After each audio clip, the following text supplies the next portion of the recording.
Good morning, all. Education is the most powerful weapon you can use to change the world, said the legendary Nelson Mandela. The Government of India has formulated the new National Education Policy 2020 with an aim to introduce several changes in the education system, making the country a global knowledge superpower. Based on the recommendations of the committee led by former Chairman ISRO, Dr. K. Kasturi Rangan, this is only the third major revamp for the framework of education in India since its independence.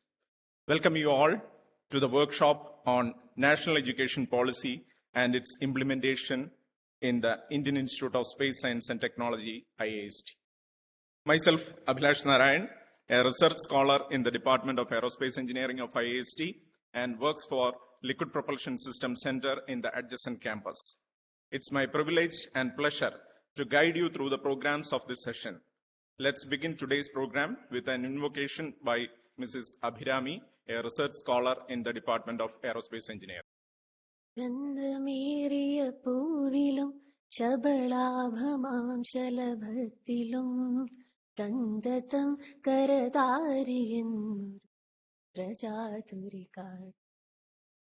Handacharu kadakshamalakal arkarashmiyunitiyum Handacharu kadakshamalakal arkarashmiyunitiyum Chintaya mani mandirathil vilangumi Chintaya mani mandirathil Ishaneva Thank you, Abhirami. In order to formally welcome the August gathering, may I call upon Dr. Y.V.N. Krishnamurthy, Senior Professor and Registrar of IIST. Dr. Y.V.N. Krishnamurthy was a distinguished scientist of ISRO and Director, National Remote Sensing Center, wherein he was instrumental in promoting remote sensing. Morning to everyone. Thank you for that. First of all, it's my pleasant duty on behalf of IIST to invite all the distinguished guests who are here. We have our Honorable Chancellor, Dr. B.N. Suresh, who was always mentoring us specifically on this subject too. He has given us a detailed presentation to all the faculty. And today again, he is here with much more renewed zeal to see the implementation takes place. Sir, on behalf of IIST, our heartfelt welcome to you, sir. And also, we have with us Dr. Indranil Mannaji, who is the Honorable Vice Chancellor of BIT Misra and President of INAE, who is the chief guest for today's function. On behalf of IIST, it's my pleasant duty to welcome here for this workshop. In fact, last 10 days he's traveling. He's not sleeping in the same place where he is working, but still he stretched himself to be here. Thank you very much, sir, for being with us. And we have our director, Dr. Unnikrishnan Nair, who is also the director of VSSC, who was always encouraging, and he wanted this to happen at the earliest so that we make this change what the government needs.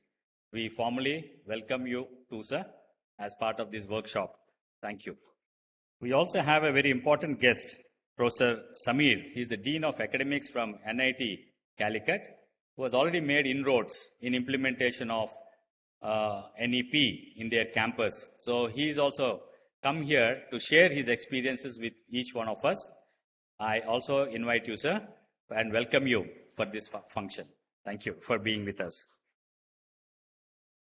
And also, dear friends, we have all our colleagues, the deans, the HODs, the faculty, students from both the discipline, all three disciplines from research, BTech and PG, and also some of my administrative colleagues. Welcome you all to this function.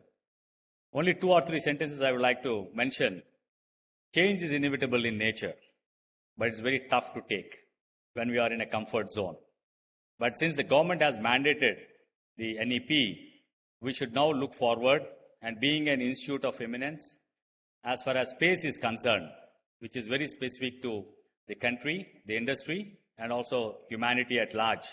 So we have an important role to play. How we can make this happen with all consensus, looking at the future, because this will happen. And more importantly, what I find in IIST, in many forums, we are already there, we are implementing, but not with a formal stamping. Okay, that needs to be done. I see from aerospace and avionics, they're all doing on biology. They are looking on even gone beyond how the pulse of the fingers happens in detecting your health. One of the boys was explaining. And with yoga and other things, how you can impulse your, make your pulse better for health. But this is all without any credits. So how to bring in all this formalized? Because if I see each of the faculty already guiding research in interdisciplinary mode, but we had to make it more aggressive, bringing in other institutions also into our fold, and also we also have to share our knowledge with others who doesn't have the discipline specialization what we do have. So this is a formal beginning once again to renew our energies to have this implementation at the earliest. Once again, welcome to all of you. Thank you for joining us. On behalf of the organizers, let me extend a warm welcome to you, sir. Dr. S. Unnikrishnan Nair, currently a distinguished scientist and director of the Vikram Sarabhai Space Center, took charge as director IIST last year. During the tenure at VSSC, he made significant contributions in launch vehicle mechanisms, acoustic protection systems. Very good morning. Very good morning, Dr. Honorable Chancellor, Dr. B.N. Suresh, and the chief guest for the day, Professor Indra Nilmanna. We have the expert talk by Professor S.M. Samir, Dean Academics in IIT Calicut. Our registrar, Dr. Krishnamurthy, and Professor Deepu, who has been coordinating this part of the implementation of NEP with the other faculties. So very good morning. Today is a very important day for us. We know that in ISRO, we have a central school starting from LKG, whereas children, they can join us, LKG students, and then go through the +2 and come to IIST and then pass out with the PhD. So the end-to-end education framework is existing in our ISRO.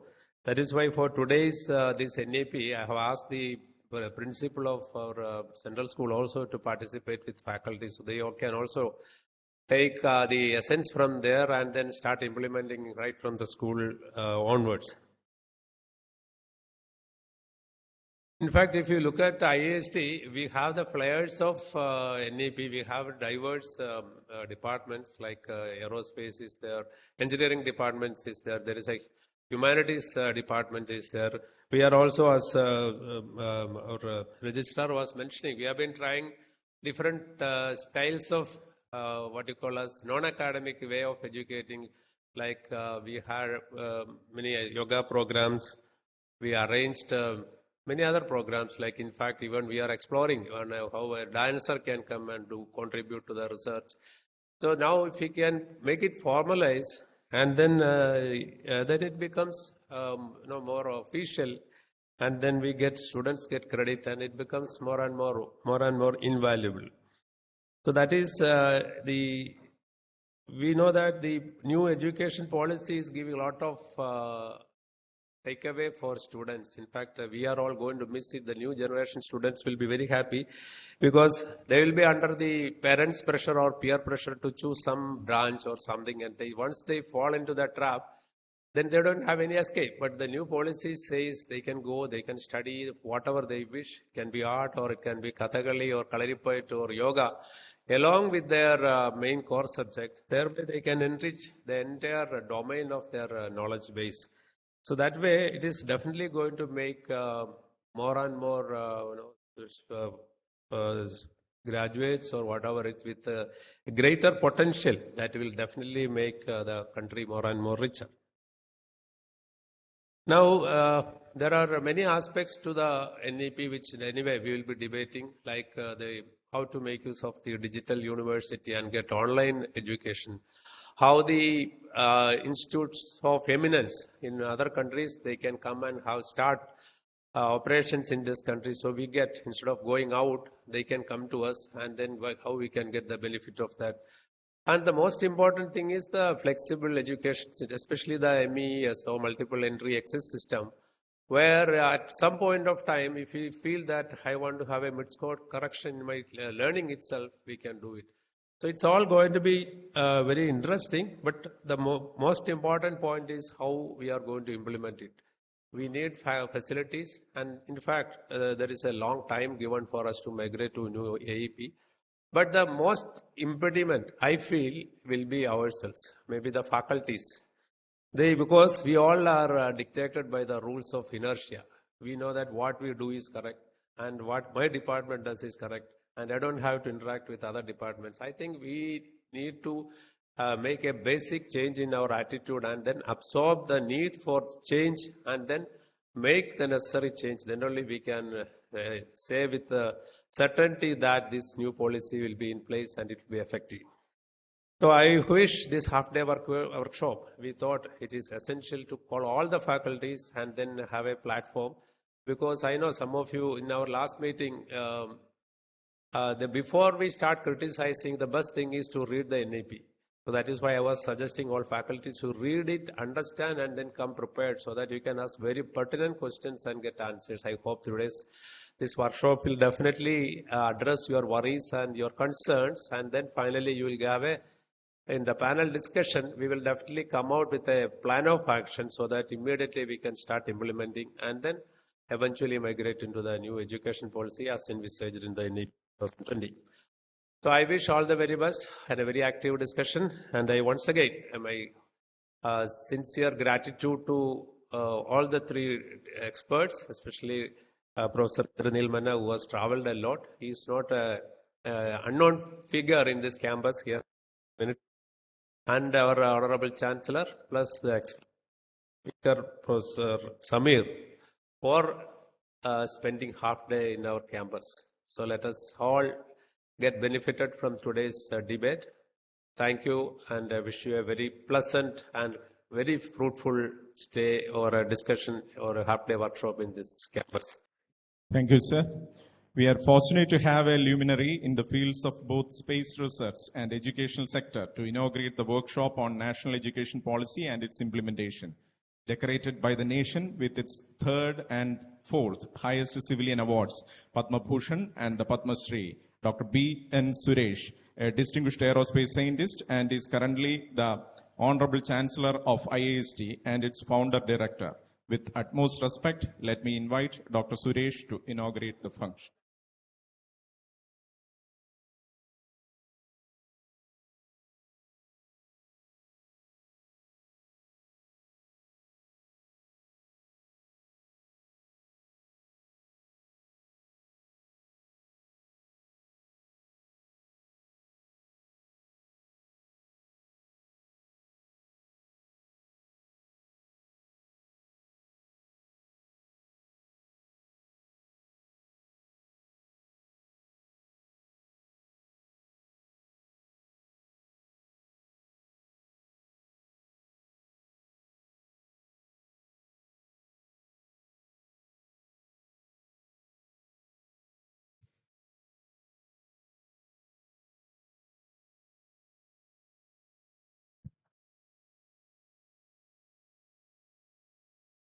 Thank you all. Good morning, Chief Guest of the program, Professor Indranil Manna, Director, IIST and VSSC, Dr. Unikrishna Nair, Professor Samir, Dean, Academics, NIT Calicut, Dr. Y.V.N. Krishnamurthy, Registrar, IIST, Deans, faculty members, and my dear students. First of all, I'm extremely happy to be here on this important occasion, and also thank Director, IIST and other office bearers who have organized this program in such a nice manner. National education policy, as all of you are aware, is being implemented all over the country. And yeah. And, I, being in Karnataka is one state which has really taken it as one of the important activities and is being implemented very actively. And I was also quite fortunate enough to get associated with the policy formation when Dr. Kasturangan was given the assignment. Some of us, we were in Indian National Academy of Engineering, myself, Professor Indranil Manna, and we were quite active at INE in framing the policies and also how the particularly engineering education should be. And we have a standing committee all time, and of course the professors keep on changing, but then we organized a very big program of engineers conclave on engineering education at IIT Madras in 2016, and we came out with the recommendation. Professor Anand at that time was the convener, and we had some very good inputs with us. In fact, when Kasturangan wanted inputs from Indian National Academy of Engineering, it was more or less ready-made, but then we debated, and he invited the Indian National Academy of Engineering to provide the inputs to the Committee of the National Education Policy. We went there, myself, Professor Indranil Manna, Dr. P.S. Goyal, and late Brigadier Minocha. We spent half a day with them in Bangalore, and in fact, we presented our viewpoints on various aspects of national education policy. I'm very happy that it has been recognized. It has been put in the document, and in fact, he has acknowledged the contribution of INA. That's one part. The second thing is, having associated with the national education policy, even while the formation of the document, in fact, some of the people who drafted the document, they are very good friends of mine, and they were sort of trying to involve time to time in various activities. Again, I was fortunate enough to get associated with that. What I'm going to do today is that I have put in place the overall guidelines, guiding principles, and the overview of the, I think people know by and large national education policy. Bear with me if I am repeating some of them, but then all should come on the same baseline and same frequency. That's one of the reasons. That's one aspect. Second thing is, I also had the opportunity to implement in one of the prominent engineering colleges in Bangalore, a major college of engineering, and I was given an opportunity to chair their governing board. And we started about 1.5 years back, and I'm extremely happy that it has been implemented and it's being practiced now. And they are guided by the Visvesvaraya Technological University, and in turn, the VTU has given the certain guidelines of how to do what is to be done. In order to do that, they set up a very powerful committee by inviting eminent technologists and academicians, and they have come out with the recommendation. In fact, what they have implemented in a nutshell, the amalgamation of all these factors, and I want to quickly run through that. With these few words, I will just run through some of the aspects.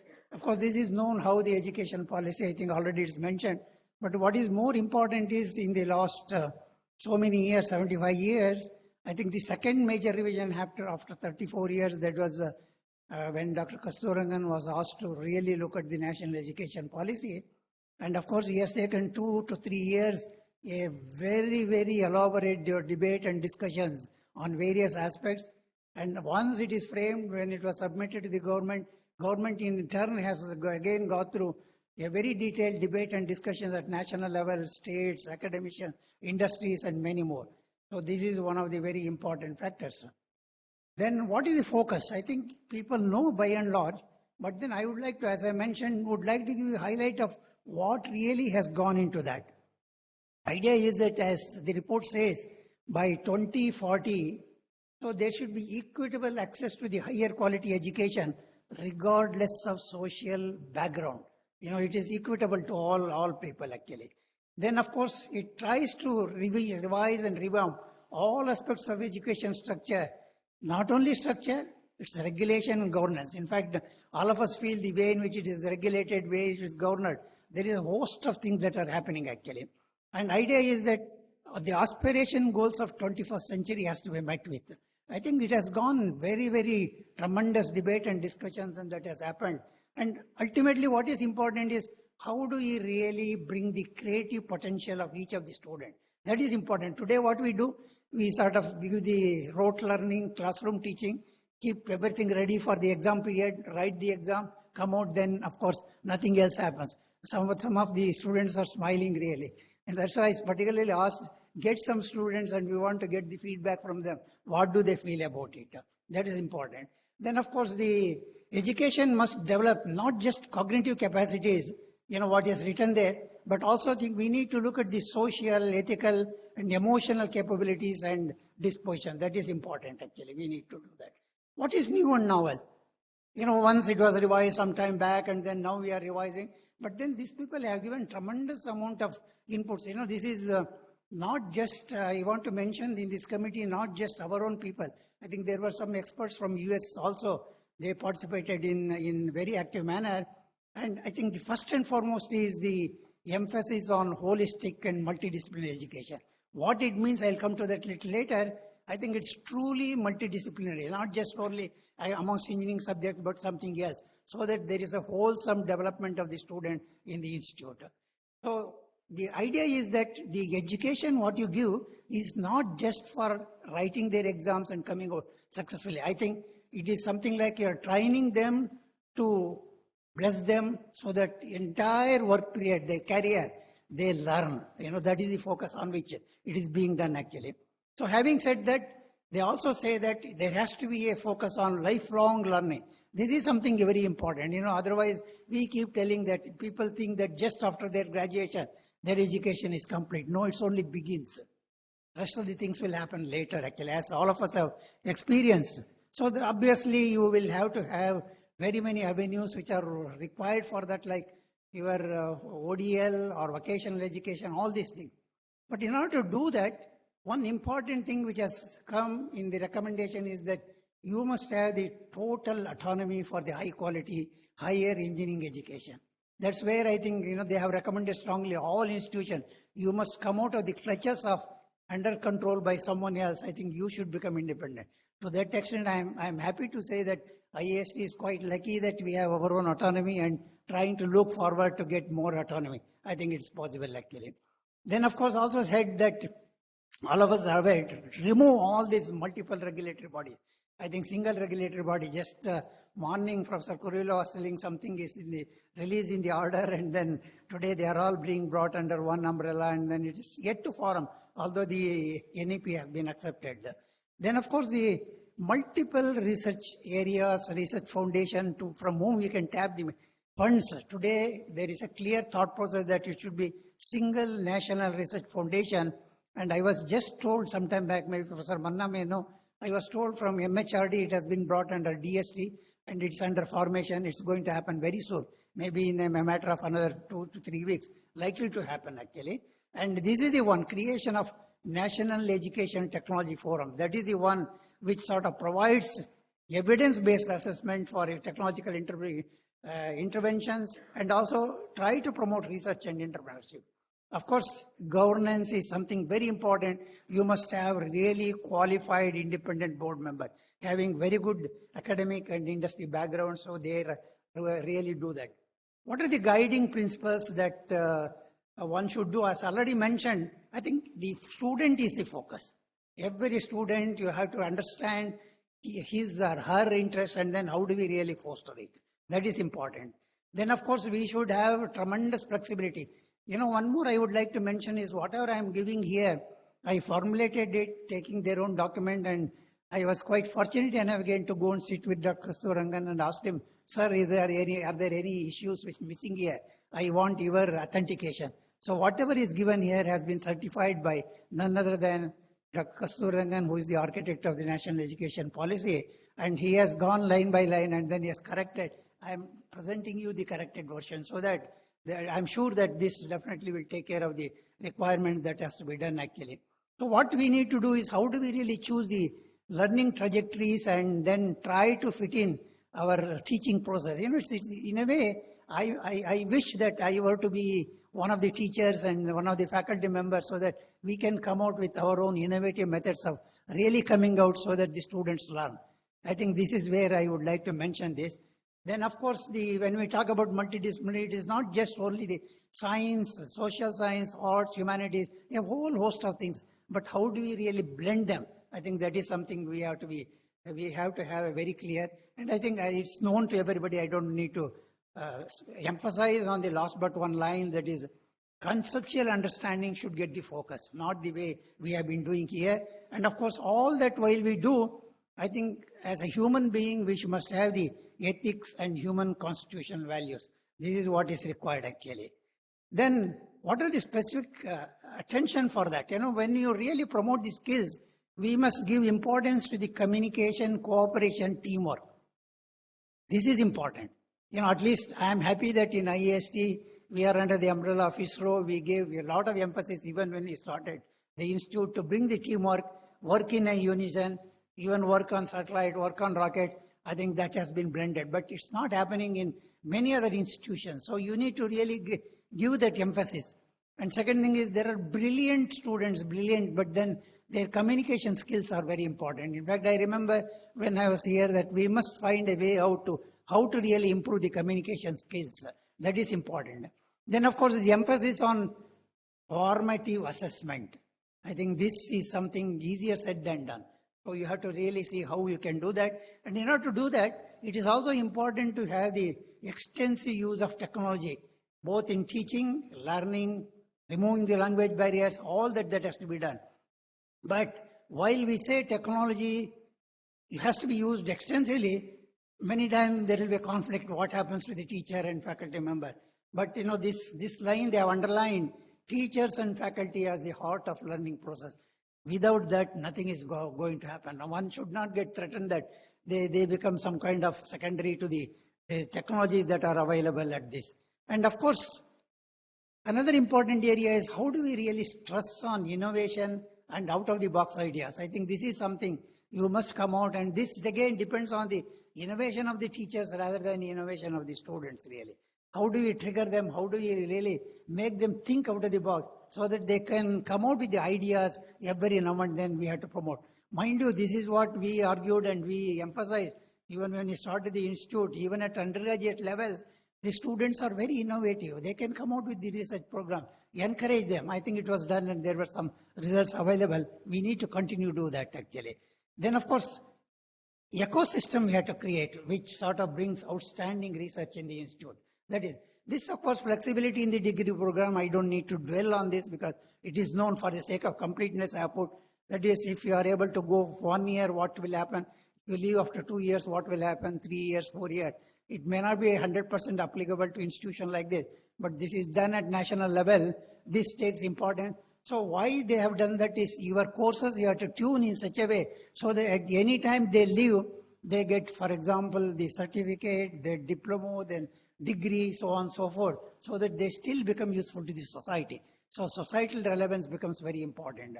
But last 2 lines are important. I would like to mention is, academic bank of credit is to be introduced. This is something unique that they have brought. So you have to see that no matter where you go, how do you collect your academics and credits?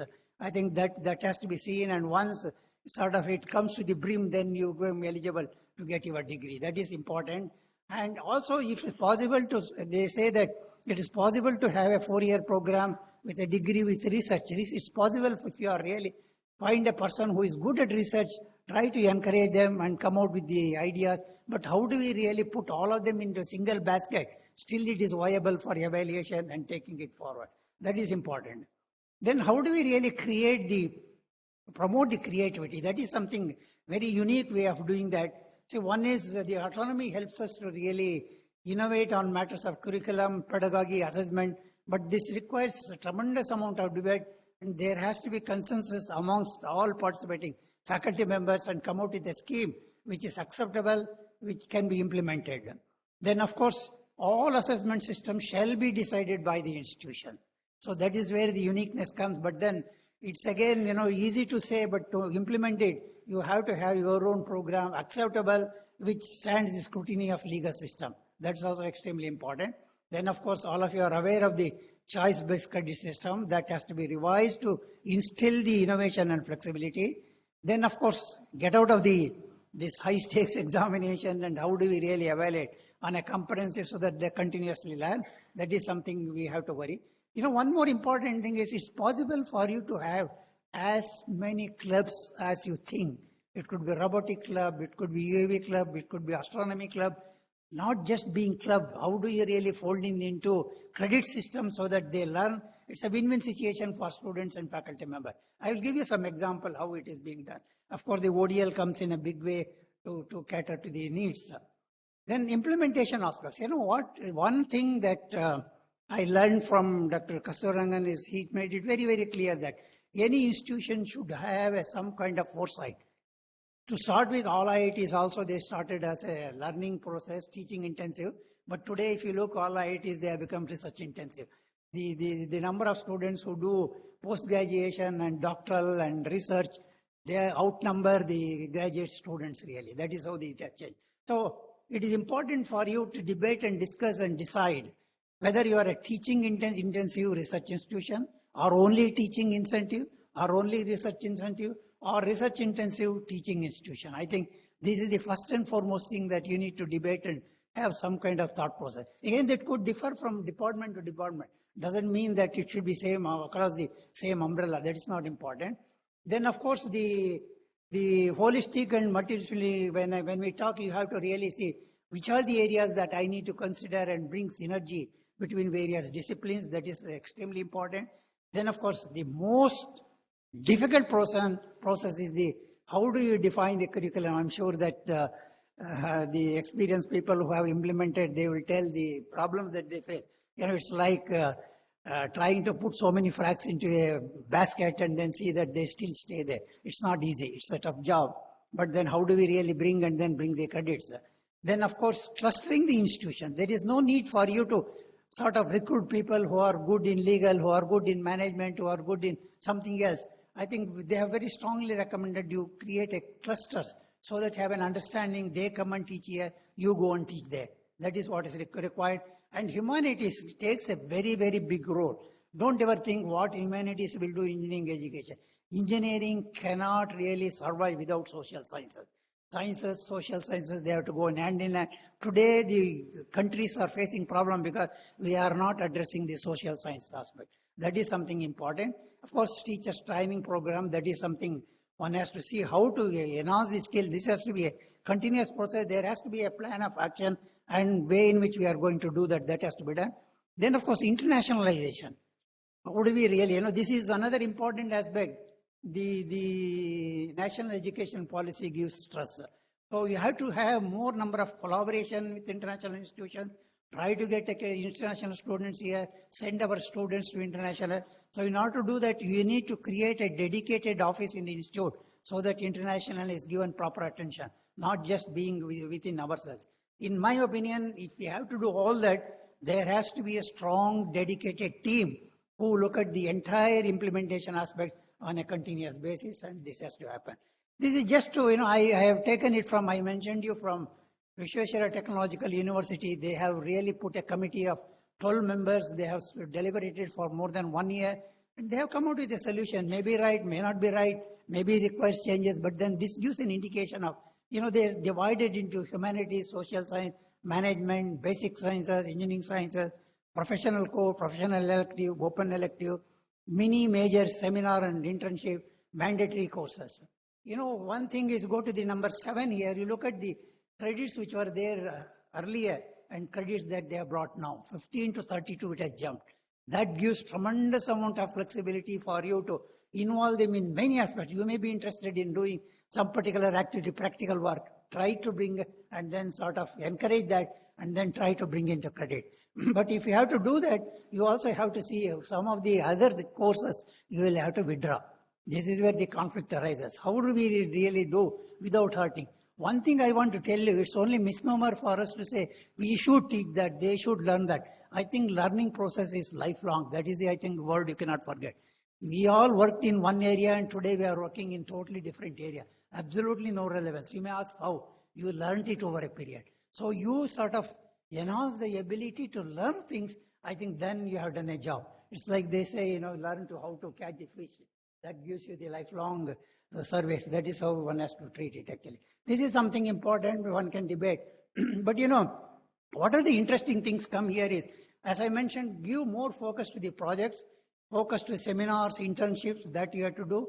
And practical tasks could be, in our context, I have written here, could be satellite talk, club activities, interested project tasks, anything can do, one can take it. Of course, this will interest students and attract more and more students. In fact, they are interested, you are interested. That's why I said it's a win-win situation.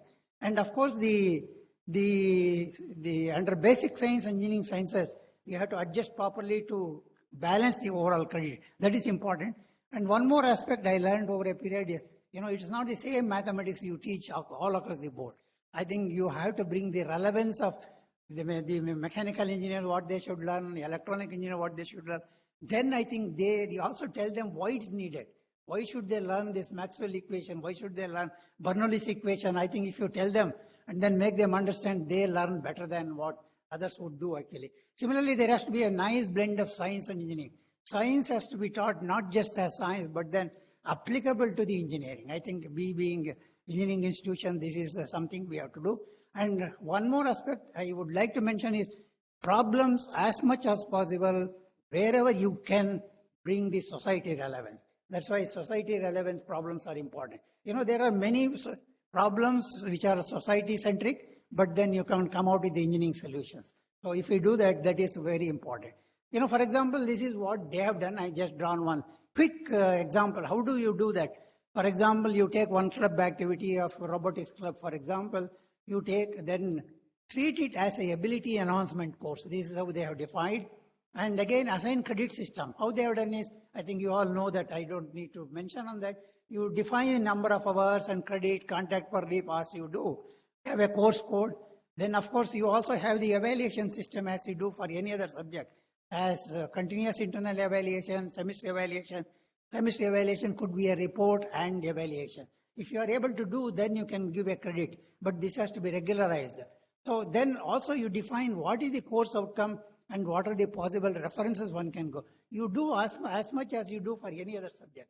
You can define your own practical work and come out with the ambit of whatever I have mentioned here. If you do that, then you can do it in satellite building, rocket technology, UAV, robotics, industrial automation, whatever you think. I think it's, we have in fact brought in tomorrow's engineer we implemented here and at MAJ College of Engineering. I insisted, sat with them. And today we have brought tomorrow's engineer as one of the credit course systems. So we well defined. If you want, I can share it with you later actually. Then of course, the master's program. One is you must bring flexibility in the master's program to as much as you can. And again, there is no need to really have each one separate MTech programs. I think bring it under the mainstream with specialization. That will have a better value and that will have a better synergy. I know these things will not be so easily palatable to many of the faculty members, but then that is the way we should proceed. In fact, it's not done here, even in many of the foreign universities being done. Then of course, already we have a 5-year integrated course here. We have done it way back. Then of course, you also can take PhDs, either master, this is all known really. MPhil, they have totally abolished. Then in my opinion, what are the areas, this is just 1 or 2 slides only. IIST in my opinion should move very seriously towards Institute of National Importance. Tremendous amount of efforts have been put. We have prepared the document. It's ready to go to cabinet meeting. And I think some clearance are required from some department. Papers have been moved. Everything has happened. The moment you get it, Board of Governors will become the powerful body and director is the authority on many things really. Today you run post to pillar and that's not the way to look at it.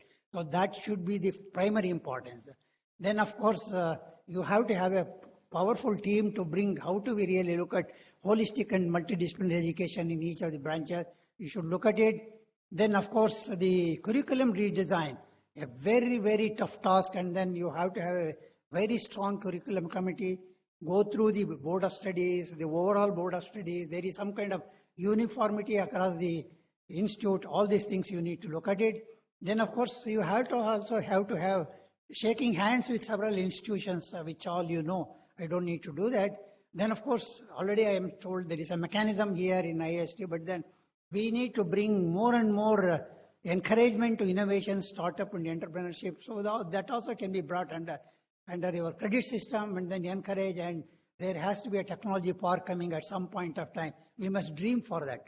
Then of course partners you select to have clusters on various areas, could be a legal system, could be a management system or whatever, or photography section, whatever else you do.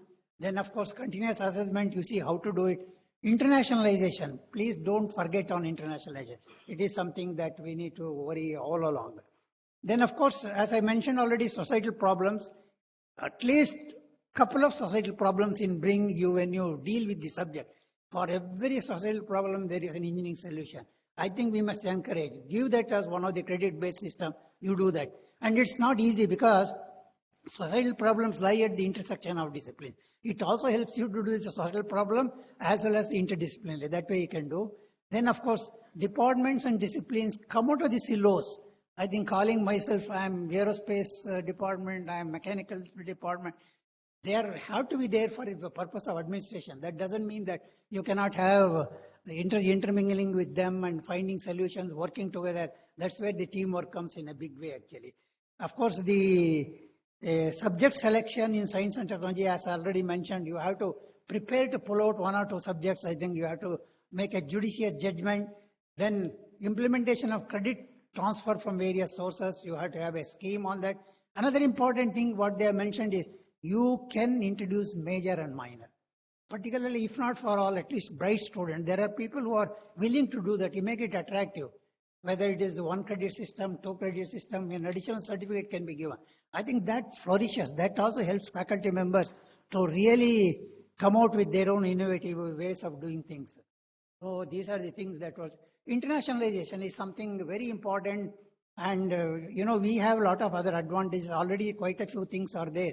And we have to have an international collaboration office and also try to bring in as many beneficial MOU with foreign universities. There has to be a continuous trust and work towards that. Otherwise, it's not going to happen. And more you have it, and more it will be useful. And of course, you see how you can barter the credit system with them. That is something important, actually. So ultimately, what I would like to mention is you need to decide today, after this workshop. It cannot go on under discussion and debate forever. It cannot happen.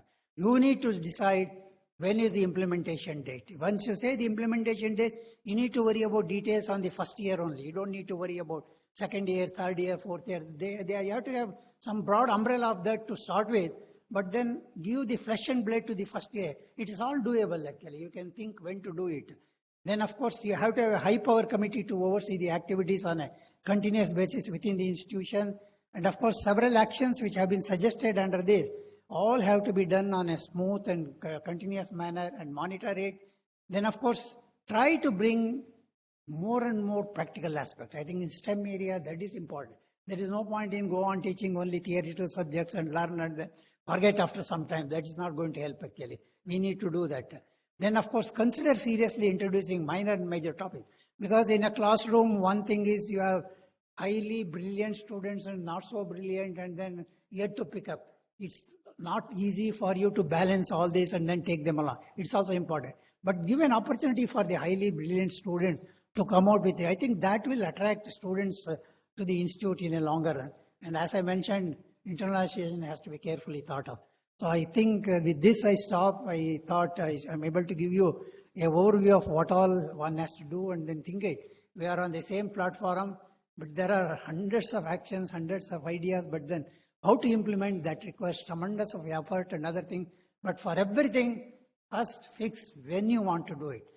Once that is fixed, everything else gets fixed. Thank you very much. Thank you so much, sir, for the enlightening words. The chief guest for the day is Professor Indraneel Manna. Professor Manna, a J.C. Bose Fellow of the Department of Science and Technology, is currently the Vice Chancellor of Birla Institute of Technology, Ranchi. He is an educationist and materials engineer with wide-ranging research interests. He was the director of CSIR CGCRI in Kolkata and of IIT Kanpur. He is now the president of Indian National Academy of Engineering and is passionately involved in making INAE a national agency for promoting engineering and technological self-reliance in India. Let's listen to his words. Dr. Suresh, I must tell you at the very beginning that if he expresses his desire, there's no way I can say no to it. So when he expressed his plan to organize this event, I readily said, yes, of course, I'll come. And I'm very glad that I could make it. He has been a mentor for very many years, and I know what kind of a passion he carries in whatever little he does. I mean, for the sake of the students, I would like to share with you. We often, in INE or in any other organization, we often award distinguished chairs and fellowships and so on. And so Dr. Suresh was given the Satish Dhawan Chair Professorship, and he has come out with such a beautiful volume that shows his commitment to the profession, and that's something really to be learned by all of us. I'm very glad to have Dr. Uneek Krishnan Nair here. I didn't quite expect that Director VSSC is going to sit through, but now I realize that he's also Director of IIST, so he has to be here to encourage you all. Dr. Murthy, Dr. Kuruvilla, Dr. Deepu, Dr. Suresh from, Samir, Professor Samir from NIT Calicut, all the colleagues from IIST and ISRO family, the faculty members of IIST and scholars and students. I'm indeed honored to be here to share with you my own perspective.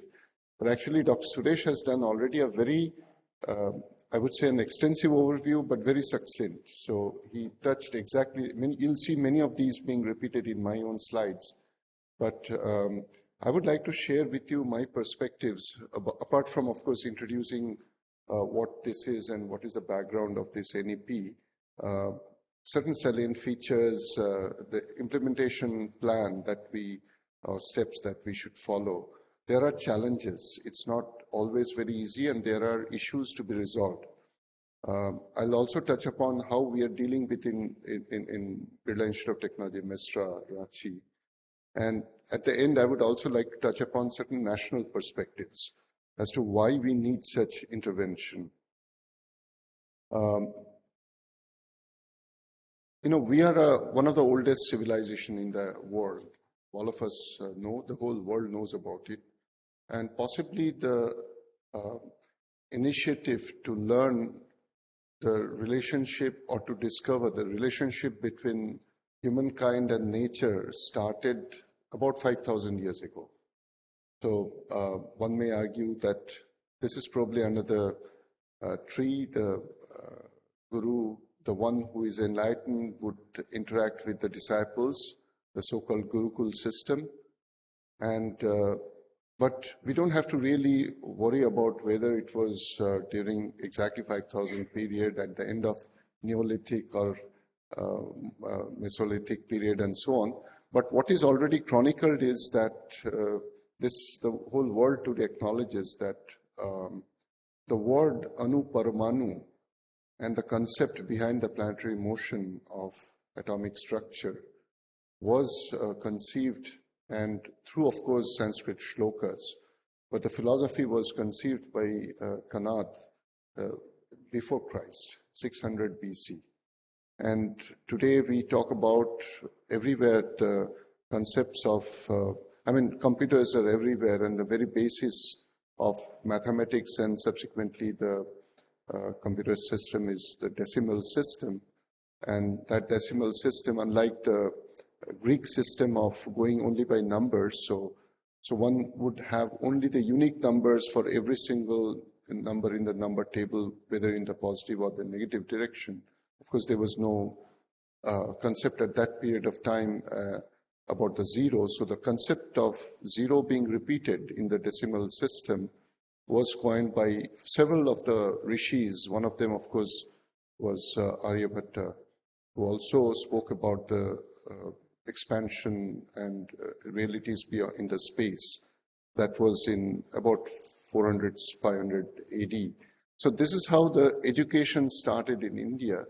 But what is actually a matter of investigation and possibly a deep-rooted examination is the fact that we certainly, as if fast-forwarded into the 19th century or the 20th century, and then we had the likes of J.C. Bose and C.V. Raman and Satyen Bose and Ramanujan and whatnot. So something in between that defies logic as to why India did not keep pace with the progress of science and knowledge expansion in between period.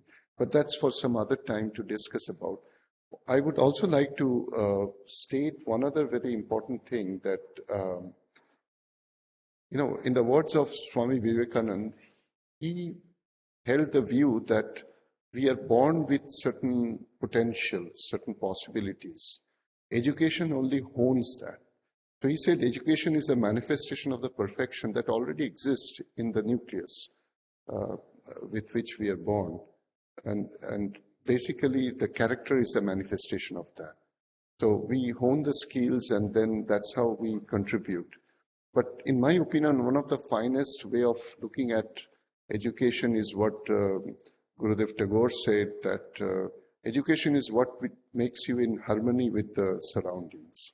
And this harmony is a word that I'll try to explain later on why it is so important, because otherwise, of course, we want disruptive changes, but not any disharmony. We rather want to be more harmonious with the nature, and we want to explore and examine where we want to go, what we want to learn, so that eventually the tomorrow is a better tomorrow. Now,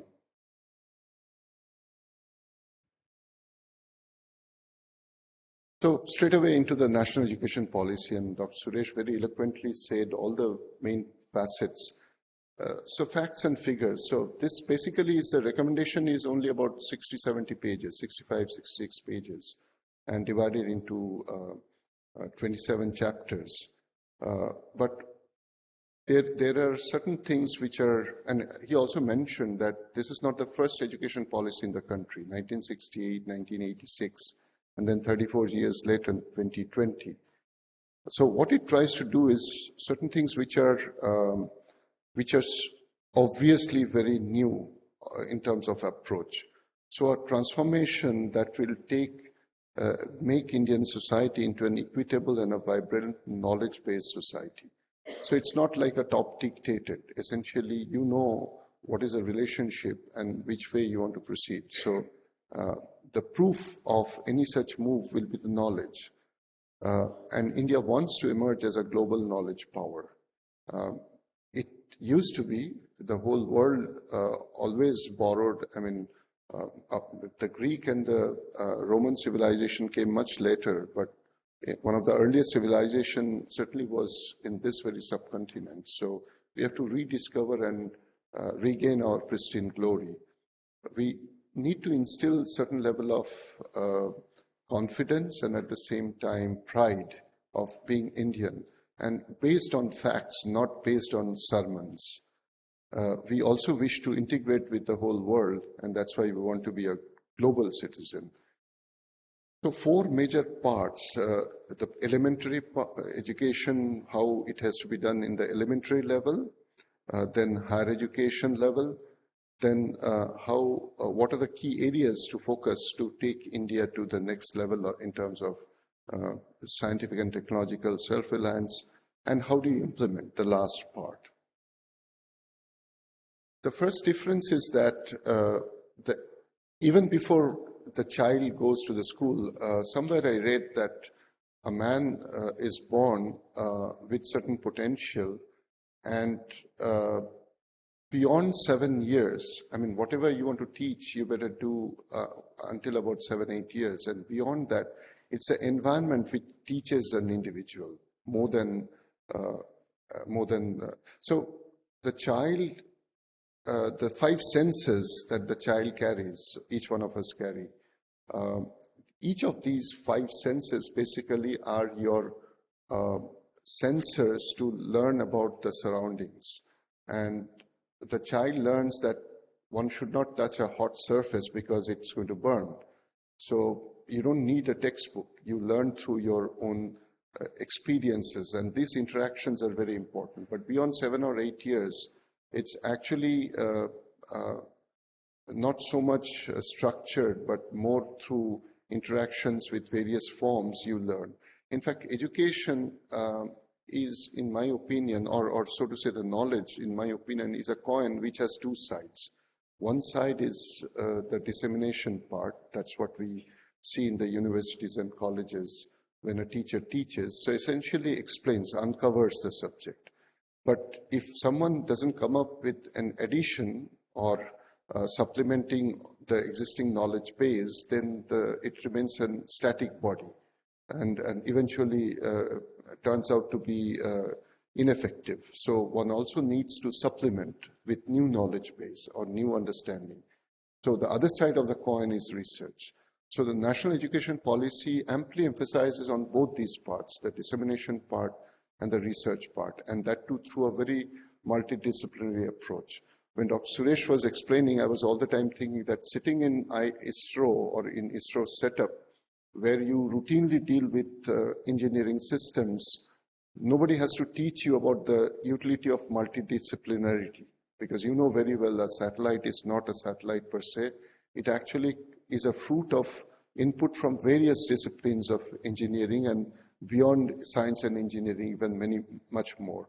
So what the national education policy, first thing it says is, we always thought it's a 10+2. I mean, that's the common expression we always hear, 10+2. So as if you start from class 1 and then go all the way to 10 and then 2 more years of higher secondary, then you go to the university. So national education policy now takes into account the importance of the first 7 years that I was talking about. I mean, when the child already starts to move around and even pick up a few sounds and words and then eventually a language, the child already is in a learning mode. So that pre-school period is, of course, these days the affluent society is very much familiar with the preschools or creche and so on. But in the Western world, it's not that we have to take it from the Western world. It existed in this very country alone. I mean, say, for example, the grandfathers, the grandparents were the best teachers, even more than the parents themselves, because the child would pick up many traits from the grandparents. But now education policy is talking about a structured way of doing it. So that's why instead of 10+2, they're talking about 5+3+4. Now, this last part, the first part is the integration of the preschool period, which Anganwadi, or there are different words of expressing that. So that existed, but not formally recognized. So now it is formally recognized. So that integrates the first 5 years and then 3+3. So you are at the 8th standard by then. Now, many Western countries, Europe, for example, has that concept of 8+4. In fact, the beauty of that is that one need not pursue the usual system of higher secondary and then university education. One can move towards a diploma or even a certificate and yet be a very useful member in the society. I've seen myself in many European countries, you're not allowed to repair a shoe unless you carry a certificate of that kind. And that particular certified cobbler essentially must have done up to class 8 and then taken a diploma route. And then actually, I mean, living standard-wise, of course, they enjoy nearly the same standard of living. But more importantly, the recognition of the training one has received to be a cobbler or an electrician or mechanic is given through that. So I think that is a new provision that can happen, though it is not very explicitly mentioned, but I'm sure this will happen. But this is a challenge to convert the so-called 10+2 that we have, because we have all these huge amount of industry, rather, for coaching schools for preparation of engineering, medicine, and other professional courses. So they start their entire grinding from 10 onwards. Now, if we really want to convert this 8+4 model, then 9th to 12th grade will have to be given a different structure altogether. But I'm sure the higher education or the school education ministry has something in mind how to deal with that. So I just listed the 27 chapters, no need of reading through. It talks about the early childhood care education, literacy and numeracy, about how to convert the curriculum and pedagogy in schools, the teachers, how should they be trained, what do we mean by equitable and inclusive education, what are the parameters for that. So these are all stated there. So these are the lists. I mean, you can always get this whole book can be downloaded, is in public domain. Now, the important aspects that you basically are emphasizing the research component. I just mentioned that knowledge as a coin having two sides. So unless you grow as a body of knowledge, then the society remains at the same level forever. That's not desirable, and you'll be very soon you'll be rendered redundant. So you need to actually move ahead. So the importance of research to supplement teaching is very important. The next is, in order to make it multidisciplinary and holistic, we have to look from the output side or outcome side, not necessarily the input side. It's not enough to say that I've studied until class 12 or 4 more years in graduation and hence I'm an engineer. It's more important to say that you are a mechanical engineer because you know the laws of mechanics, laws of gravity or certain other thermodynamic laws, and you know how to implement, how to apply that for solving certain problems. Then this flexible credit system, in fact, some of the universities are going a bit too far, in my opinion, or even going by a fraction of a credit. Now, basically, the whole concept of credit, I'll come to that in a minute, also has to be appreciated well. What we actually mean by academic credit, not the bank credit and so on. Then it is a very revolutionary step that the government is saying that age cannot be a bar for somebody to learn. In fact, we all know that learning never ceases. The day we are born till the day we breathe the last, we always keep learning. I mean, I often say that the same professor who is maybe whatever 70 years old or some would still continue to learn every time one delivers a lecture, because the way the students pose a problem, pose a question, the way you encounter a new challenge and you try to solve. So learning is always continuous.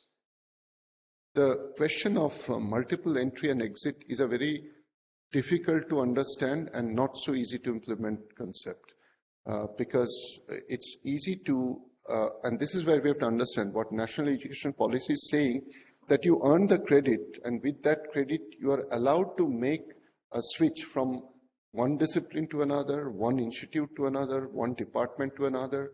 These are the possibilities which are enabled, but that doesn't mean that one has to do as a necessary tool. And there are difficulties in implementation of that. In fact, I did mention this to none other than Dr. Kasturangan one of these days, that, going by the given situation in the country, let's say an institute which is NIRF, let's say 15. Now, the student from institution which is NIRF 16 wants to come to NIRF 15 and study computer science. Now, if one applies and if there's a vacancy, then by the provision of national education policy, one is eligible. But eligible doesn't mean that you are assured. Why not? Because the student, let's say, who is in electrical, wants to shift to computer science in NIRF 15 institution. The student may actually challenge and say that, how can you give this vacant seat to someone who is coming from another institute, who at the qualifying stage didn't have or had slightly lower rank than I had? So, so it is basically up to the institute to decide. So every institute should come with a formulation. IIST, for example, should have its own policy approved by the board that if there is a vacancy in some discipline, yes, we can admit, but based on these criteria. Similarly, within the institute, All institutions today, by the way, I must also share with you that many of the provisions that we are talking about national education policy, on one hand, it's one way of looking at it as if not everything is altogether new, because many of these provisions were already practiced in the IIT system for very many years. But why it is very laudable is because now, if that were practiced in IIT system and not practiced in the vast majority of the other university education system, now we are taking it to every single institution. We are making it possible for every single institution to follow. In fact, we are very strongly encouraging them to follow. So this multiple entry and exit, we have to understand, is a provision that gives you a possibility, but that needs to be implemented with a certain framework which should not create any controversy. The skill enhancement is a very important term. Now, actually, you get educated for what? Not necessarily earning your livelihood is an intention, but education is not meant for only giving you a job. Education essentially makes you enabled to address the challenges that you face in your life. See, for example, in say electrical engineering, you showed this is electrical conductivity and this is how electrons flow and this is the current and this is the resistance and so on and so forth. In a particular device, in particular condition, you encounter a problem. And while solving that problem, you may not find exactly the equation that you need to solve that very particular incident. So you have to pull in all your knowledge beyond electrical engineering to make that particular device work again. And that problem may come not necessarily from electrical engineering, may come from physics, may come from mechanical, may even come beyond engineering, maybe some weathering actions and so on and so forth. So that skill set required to solve an issue is the ultimate goal of national education policy. And for that, we need input from various quarters. We need to utilize the digital and distant education, open distance learning or digital learning provisions more. Now, this is again another very important part. Can we, in the era of pandemic, we all encountered situation where everything was online. And we faced, those who were in the business would know that how much difficulty we faced and so on. And now that we are over that particular dreadful era, many of us tend to believe and even openly preach that we can make everything online and education can be much cheaper, much easily accessible and so on. So I would counter that kind of an argument in the following way, that if any of your near and dear ones in some particular situation requires a very major heart surgery, would you go to the doctor who has been trained entirely online? Would you fly an aircraft where the pilot is trained entirely online? We'd never do that. And so that's why we have to understand that this online digital platform that national education policy is very strongly advocating is not to replace, not to substitute, but to supplement. And why this is important? Because you are studying, let's say, in one institution where you are have a certain set of professors. And for various reasons, they may not be the top most academic in the profession.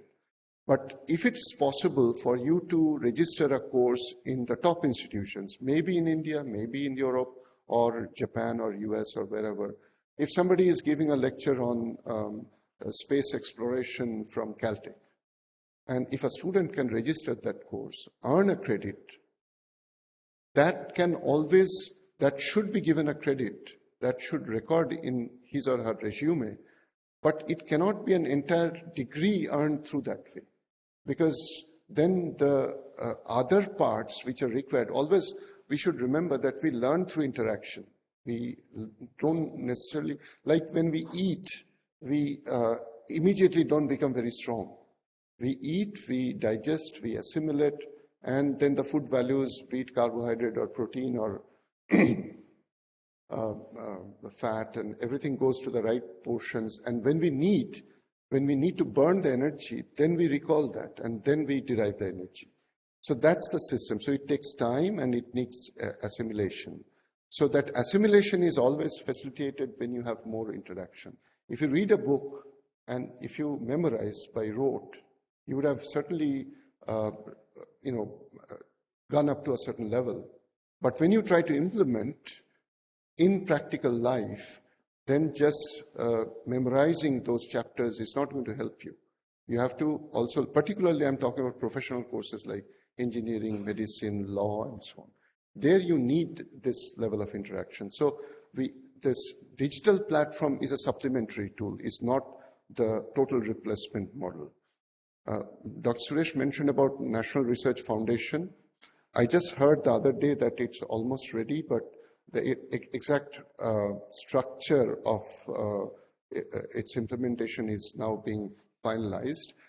It's going to be a very, very difficult and a complex process, and it's bound to create initial hiccups.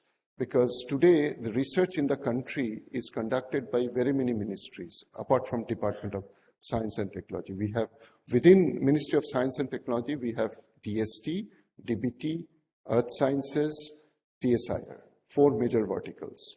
And beyond, we have, for example, the finest of the statistical institutes in the country is not under any of the Ministry of Education, is under, what is that ministry called?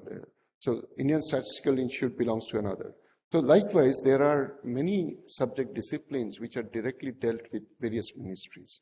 And education is one part, but when you talk of knowledge creation, the research part, that is conducted in different ways by different ministries. Now, to envisage for a country of the size and enormity and complexity that is India, to have one research foundation with one director or secretary or whoever, and multiple committees carrying out the research proposals, evaluating them, awarding them, monitoring them, and deriving the fruits out of them, is going to be very, very difficult and complex. And it's always very easy to propose something new or implement something new, but to make it harmonious with the society is not going to be easy. So the good thing is that national, why is it needed then? It's needed because today, if you seek proposals or if government is looking for research output in, say, cybersecurity, or let's say space exploration. I mean, these are very specific or niche areas, but let's say advanced materials, lightweight, strong materials. You'll find such research projects being conducted by multiple agencies, multiple institutions, multiple quarters, and surprisingly, a good fraction of them will belong to the same PI. So I, as PI, am eligible to write to DST, to Atomic Energy, to ISRO, to CSIR, to Ministry of something, XYZ, and so on.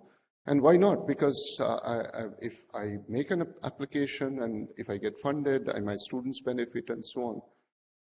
And in the process, when I review many of these things, for example, so-called FIST or PERS or CRG proposal and DST, by and large, it's about the same set of people, same set of institutions who are all prevalent. NRF, if it really functions well, will actually remove a lot of redundancy, will prevent duplication, and will also make it more equitable so that every nook and corner of the country gets benefited. But I envisage that's going to be a very difficult process and will take time. But that's desirable. The other point is that Dr. Kasturirangan, I don't know, he must be very courageous to propose that India should outlay up to 6% of the GDP. And 7 lakh crore is what he's talking about. At the moment, it is, I'm not talking about science and technology, I'm talking about education, is a few percent, not even 3%. But to take it to more than double is an enormous outlay. While this is needed, absolutely needed, The question remains, do we have the capacity to absorb? Can we do justice to the quality? So the country as a whole has to raise to that level. So there are challenges. For example, leave alone, so we have 9,000 institutions under IIST, and about 1/3 of them are degree awarding engineering institutions, say 3,000. And you can very well imagine that 3,000, the first institution, so-called rank 1 and 3,000th, what will be the bandwidth in terms of quality? So we have a lot of heterogeneity in the system, and that needs to be taken into it. The admission process is not only one. I mean, whenever we talk about JEE, but JEE is caters to only a few thousand of the students, and not even 10% of the total engineering-bound students. So what about the remaining 90%? Then there's a lot of differences between the so-called government institutions and private institutions. The word autonomy is not quite understood by many of these institutions. In many cases, the quality is a term which is quite absent. The credit bank, Dr. Suresh mentioned that, and that's one of the very, I would say, very bold and a revolutionary concept that national education policy is talking about. What does it mean? It means that if I have studied something, I'll just wait for the credit part to go to another slide and then come back to that. Industry Connect is something which is very, very important in professional courses like engineering. But this so-called industry academia interaction is something which has become fairly a cliche and never quite well implemented or pursued. So this is the slide. Basically, I've labored to just identify exactly what are the important features. I have spoken already quite a bit of it, and I don't intend to speak a lot on these. Dr. Suresh also mentioned just one or two important things that I thought it will be very important. See, it talks about a common entrance test. Now, today I'm talking about engineering because that's what I understand better than other subject domains. Is more of a process of elimination. Why is it so? It's because if 200,000 appear, and if you're taking only 2,000 of them, so 1 in 100, that's absolutely hopeless. You cannot select. I visited one university, actually it's called college, Olin College in Boston. And I was surprised when the principal claimed that many students here actually preferred to join Olin College over MIT. I was wondering that, did I hear right? He looked at me and said, it is so. Because their education is entirely experience-based education. So they have the right to claim, in fact, they do claim that they have a system which is better than MIT. Then after a while, for example, they showed me an example. Somebody has to tell me how much time overshoot I'm doing. And this is very close to my heart, so I may overshoot time. So please stop me and give me 5-10 minutes of warning, and I'll try and wind up. We all know that in engineering, we often have to join dissimilar materials. No? Nothing is monolith. You are so familiar with satellite. Is satellite a monolith? Satellite has almost every possible engineering solid that one can think of. How do you join them? How do you make it? How do you integrate them? In many places, you actually have to have physical, in some cases chemical, in some cases mechanical. So various kinds of integration are needed. And we all know that when a material fails, usually it's the interface which is the culprit. So joining is a very difficult problem. Now in engineering, particularly in my discipline, manufacturing, mechanical, welding or joining is a very major difficulty. So they teach joining by first allowing a student to do that experiment. So they give 2 wires and then ask them to join, and they use a filler metal, and with a soldering iron they heat and they see it nicely joined. And then they explained that, look, you didn't melt everything, you melted only the interface and a filler metal, which made very nice bonding because it wets well. So then they go to the eutectic phase diagram and show when you have two materials, A and B, with two melting points, and through this very, very specific process of eutectic melting, you can reduce the melting temperature to much lower than either A or B, and you choose only that material which creates such a good wetting so that the wetting angle is so low. So the student, after that, will have never ever in his life any difficulty in understanding what is welding, what is joining, and why, what are the important parts of that. Then I asked the principal, how do you select your student? He said, oh, we interview. We interview not only the student, we even interview the parents. I said, how many do you take per year? He said, some number. I said, how many apply? 10 times of that. I said, when you are selecting 1 in 10, you can go through such elaborate process.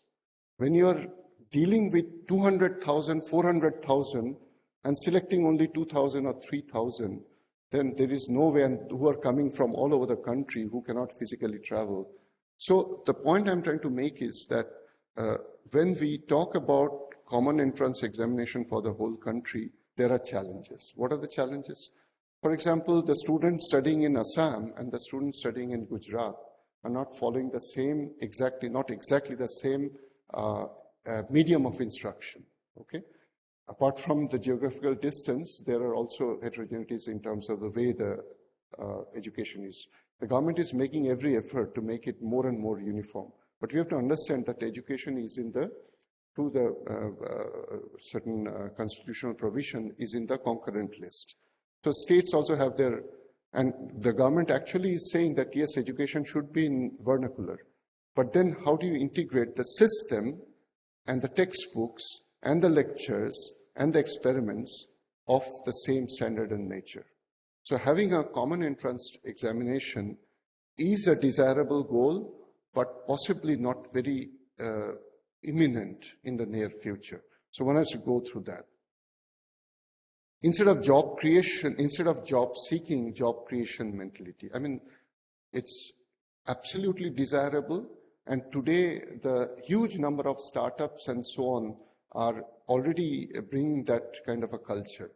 But then we also tell the truth that if there are 100 attempts to create a startup, if there are 100 attempts to file a patent, only a few, not even two digit, only about a few percent, not even 10%, actually turn out to be successful. And one other very important thing is that many of these startups actually solve one problem. They are not an automobile manufacturing entity.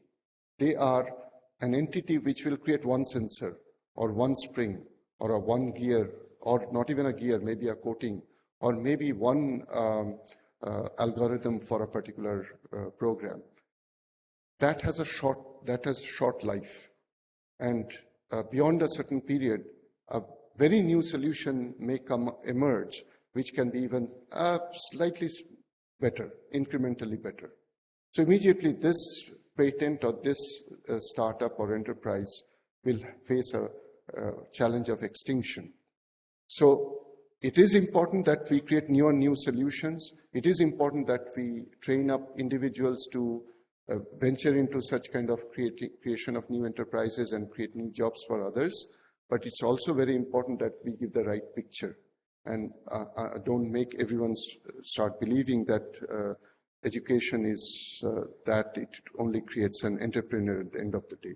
Incidentally, I take pride in telling you that the word science and technology entrepreneurship part, STEP, you'll be surprised to know that was first created in Birla Institute of Technology, Mesra, way back in 1974-76 was the main plan, and 85 it was registered as a first enterprise, but we are not doing well with that, and there are reasons for that. Anyway, I'll move on.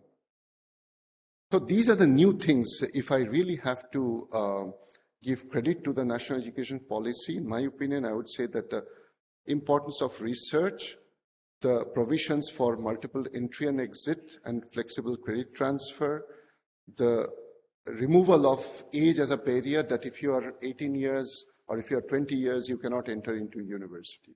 Or, I mean, like if you're 25 years, the doors are closed. That is a very major and bold step. Then the common entrance, somewhat like Olympiad-based examination or GRE type of a model. The autonomy given to the Board of Governors that they can come up with new models of coursework or degree programs is something very important. The accreditation process uniformity. By the way, I have my own reservations about the exercises, the way the accreditation exercises are conducted today. But I certainly would agree that all education institutions must subject themselves to some kind of a scrutiny for quality check. The multidisciplinarity is a very major emphasis and laudable emphasis.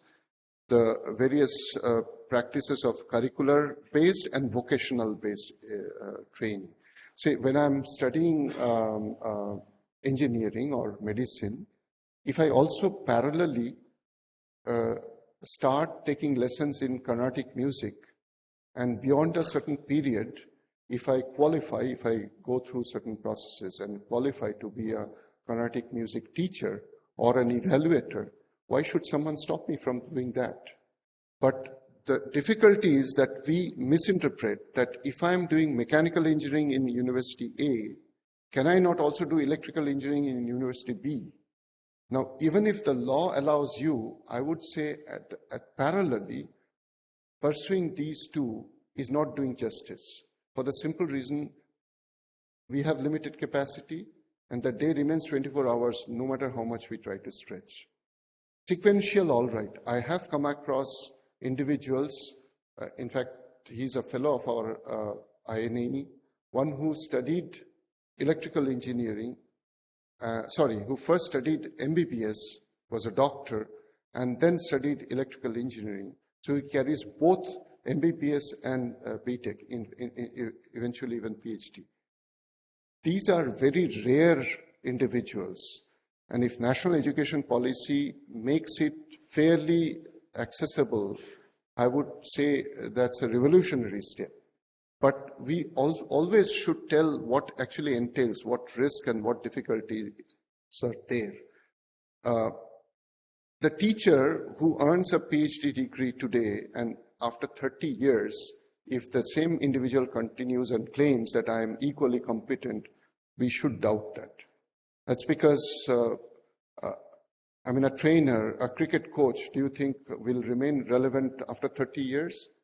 Why should that not apply to the education? So a teacher needs periodic skill enhancement processes, but that's not necessarily attending so many faculty development programs, FDPs. If just attending a seminar enhances somebody's knowledge base, then it's so easy. It's just like putting certain ticks. That's not the way.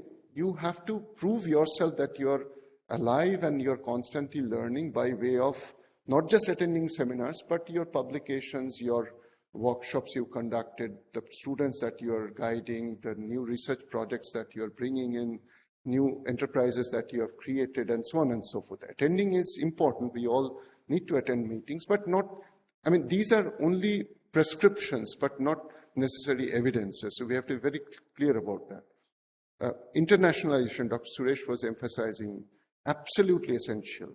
It's been there forever. But funny thing is that, we were the pioneers in internationalization. The whole world used to come to India to acquire knowledge.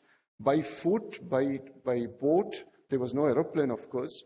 And we have known the likes of the Hiuen Tsang and Ibn Battur and so many scholars who wrote so much about India.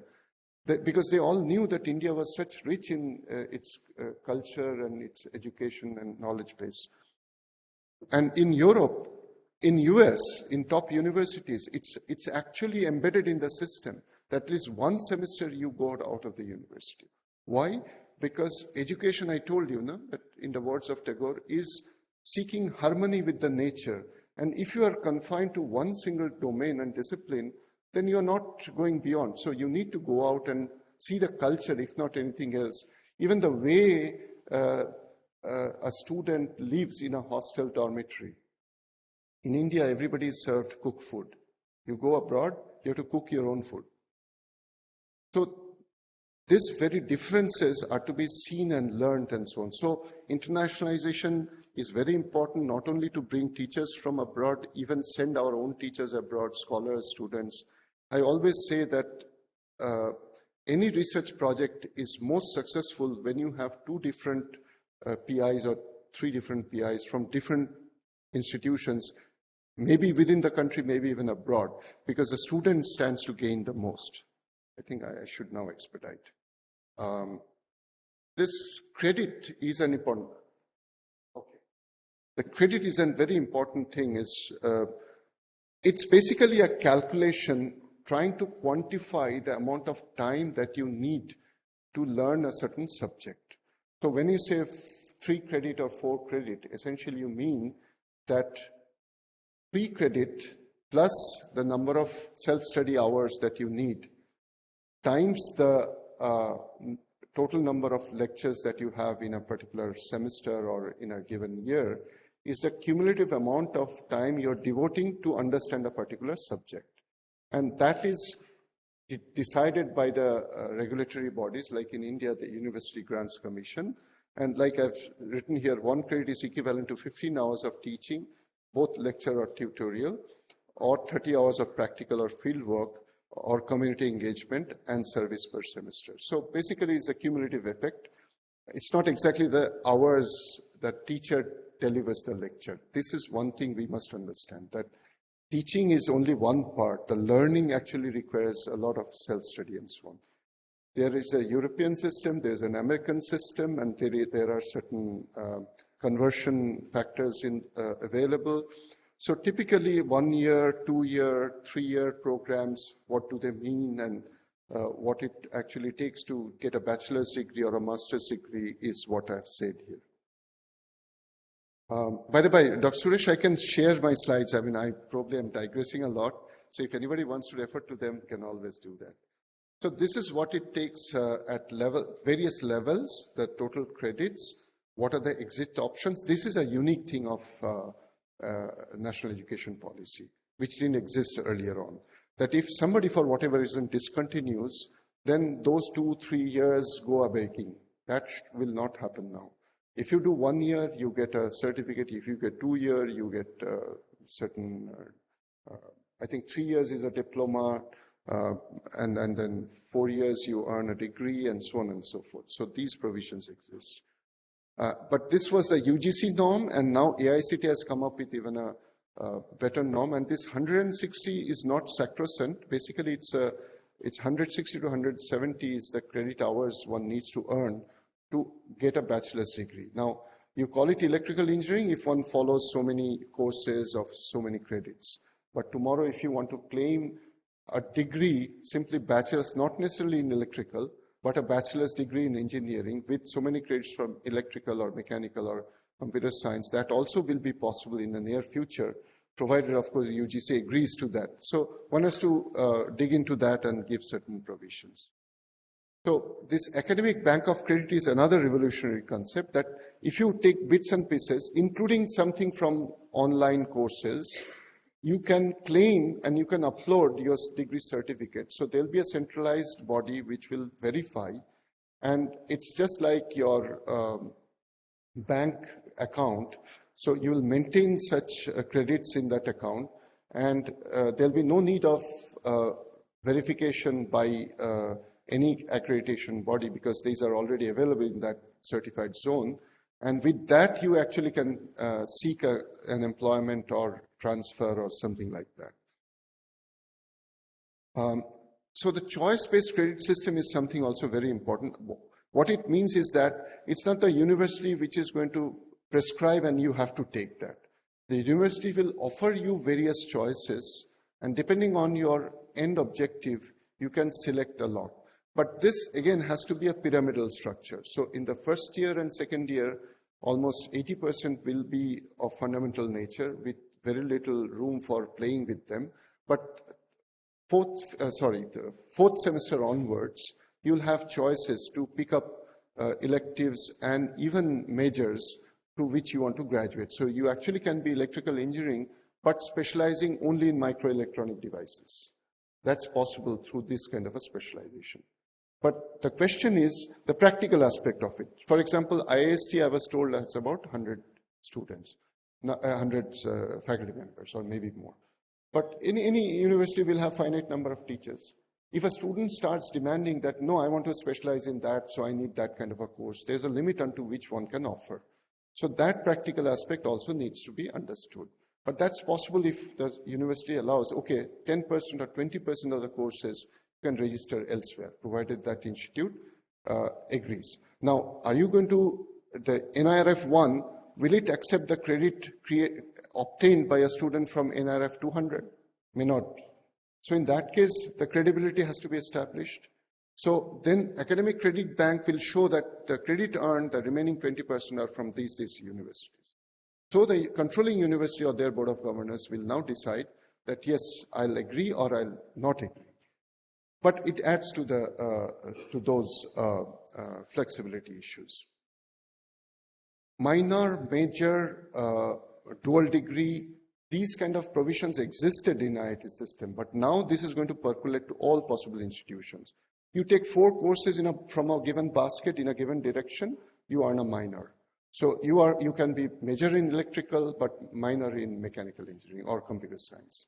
But you can do dual degree. For example, you can be a BSc followed by an MBA, or you can be a BTech followed by maybe MBA or some other disciplines.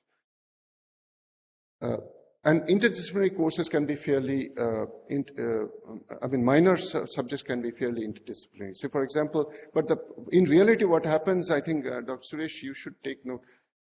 I've seen in my experience that majority of the students, when given an option, in fact, all those who write JEE, given a choice, all of them will go to NIRF 1 and only computer science and engineering and nothing else.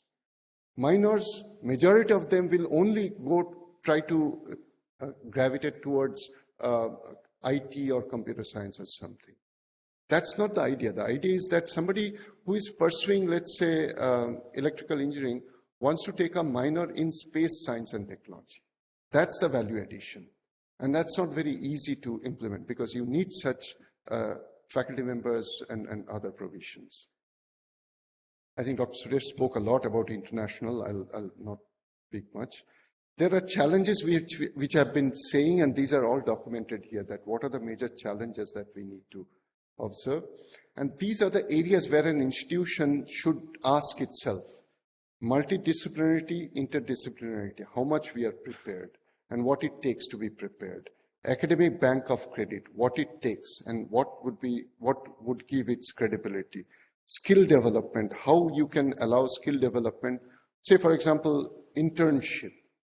Not only in university, in industry, even internship in another research organizations or in a government office. For example, somebody who is pursuing chartered accountancy routinely goes and works with a chartered accountant firm. So similar things in professional courses that will be very, very necessary. Integration of Indian knowledge system. This IIST is something very important. Maybe some other time I'll talk about that. But it's not just about only talking about the past. It's talking about the significance of the knowledge base of the past. That's what we have to harp on. The outcome-based education. Why are we looking, what is new in it? The new in it is not that I have taken 160 credits. What have I learned? Can I apply them? So what is the outcome of such learning? That's important. Distant education as a supplementary tool. The research promotion through various regulatory, like intellectual property rights cell, R&D cell, various other possibilities, and extracurricular activities. Now, Niti Aayog actually came out with specific indicators called key performance indicators, which will say that have you crossed that level, then you are compliant. So I have just talked about few of those, like learner-centric education. If you want to make it, the customer demands, I want to learn this, not what the university prescribes. So learner-centric education, these are the various key performance indicators what are the action points, and how do you implement? I've also indicated how we are doing it in BIT Misra. So industry institute collaboration, Indian knowledge system, academic research and international connection, and in various, all these key performance indicators. These are the lists of way we are doing at BIT Misra. I don't need to go through this. Certain questions that automatically comes. In fact, Dr. Suresh would recall that we, in INE, we created a program, and Dr. Suresh also addressed that, and many other experts addressed, and these are the questions we deliberated upon them. Now, I want to just spend 2 more minutes on this. We want to educate the entire country so that we become completely enabled individuals and on integration as a society. We also want to integrate with the rest of the world, so we become global citizens, and our strength should come from the knowledge base.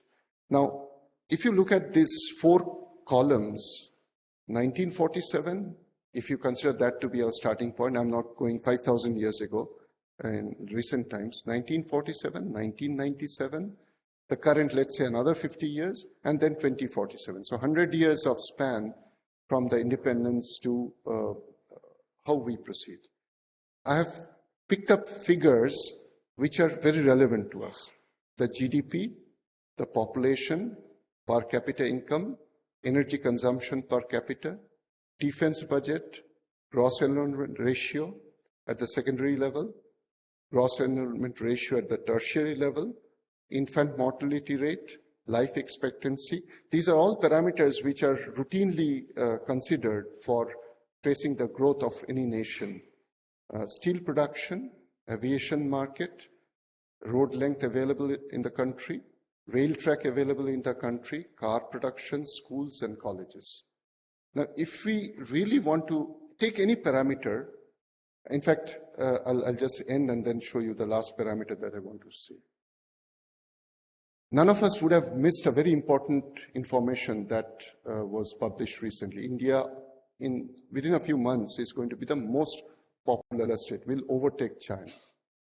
Will overtake China not just by number, but also by average age. Will be the youngest nation in the world. So that's something which important indicator which often is talked about, called the demographic dividend. In order to derive that demographic dividend, so that's why actually I created that chart as indicators, how we are doing in terms of 50-year span as we approach our independence. Now, this is not joke. I mean, by the way, I must give credit. He's no more alive. Dr. Baldev Raj used to use this slide, and I told him, sir, I like your slide very much, and can I borrow it?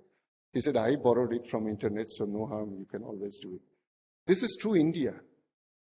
The level of innovation that we see, improvisation and innovation that we see, in INE we pursue this frugal innovation initiative. You go to various remote corners of the country and then you see that how innovations are happening and remaining unnoticed. So these young children who actually are just kind of burgeoning, it's our very important sacred duty to give them the opportunity. And if we can create a big platform or a very enabled platform through national education policy, then the future of the country can only be bright and brighter, nothing less. But the key indicator in that is here in that last graph, is this is how the per capita of GDP is growing over a period of time. And it's projected until 2047. And even that, by the present amount of growth rate, economic growth rate, maybe anything between 6 to 8%. And every time we hear that it's going to cross 2-digit, it will be 10% and above. Whether that happens or not, the question is that $3.4 trillion US economy, the 5th largest in the whole world, and by purchase power parity, the 3rd largest, right? In fact, I often argue that Why we always say that India doesn't feature in top 100 institutions in the world. You go by dollars spent per PhD, dollars spent per publication, dollars spent per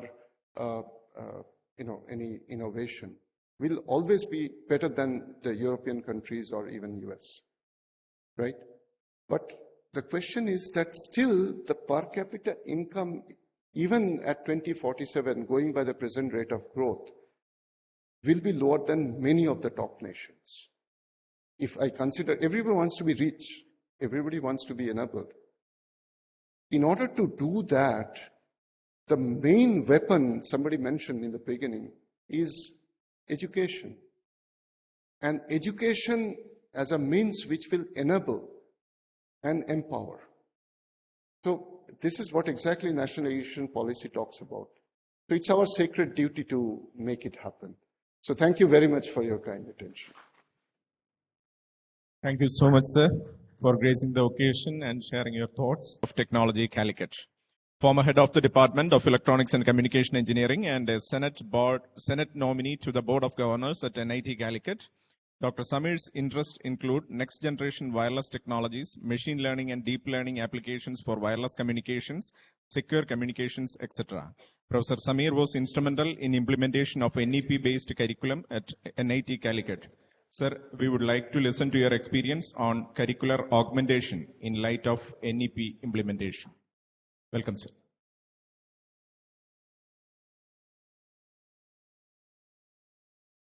Thank you, and good morning to all of you. So we had two very interesting talks on the document as such, NEP, and the features of NEP and the aspirations of NEP. And we also had a historic connection on the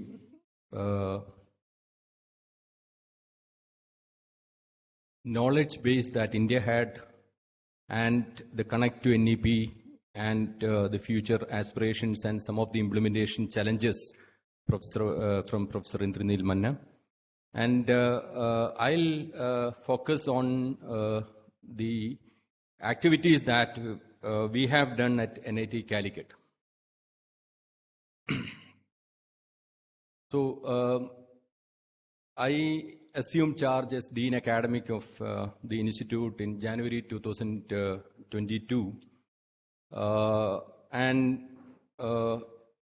we somehow wanted to implement at least some of the aspects of NEP in the curriculum revision which was due from 2022.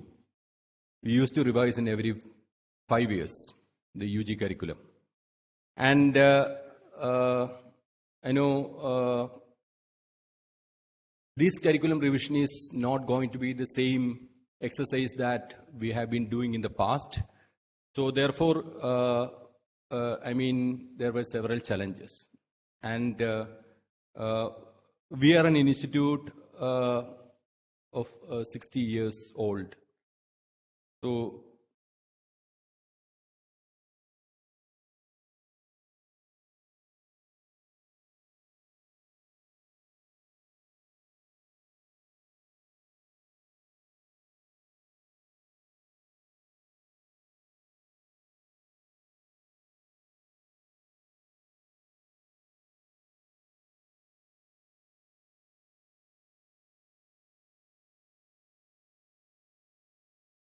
yeah.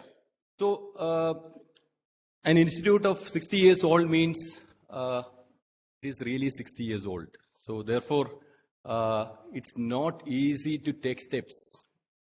And people are really, I mean, too conservative, you can say. Whereas you have the advantage that you are in your sweet 16. And when you are in sweet 16, you have a lot of thoughts, dreams, aspirations, energy, enthusiasm. So I think you are at the right moment to take the next step in your great journey. And probably NEP would be just a starting point for you and I'm sure that you'll come up with several innovations in the implementation of NEP. So just to brief about the institute, we have 10 departments, and we offer 11 UG programs, and we have 3 schools which also offer some UG programs: School of Biotechnology, School of Material Science and Engineering, and we offer 30 PG programs. We have about 350 regular faculty members and a good number of faculty members serving in ad hoc roles.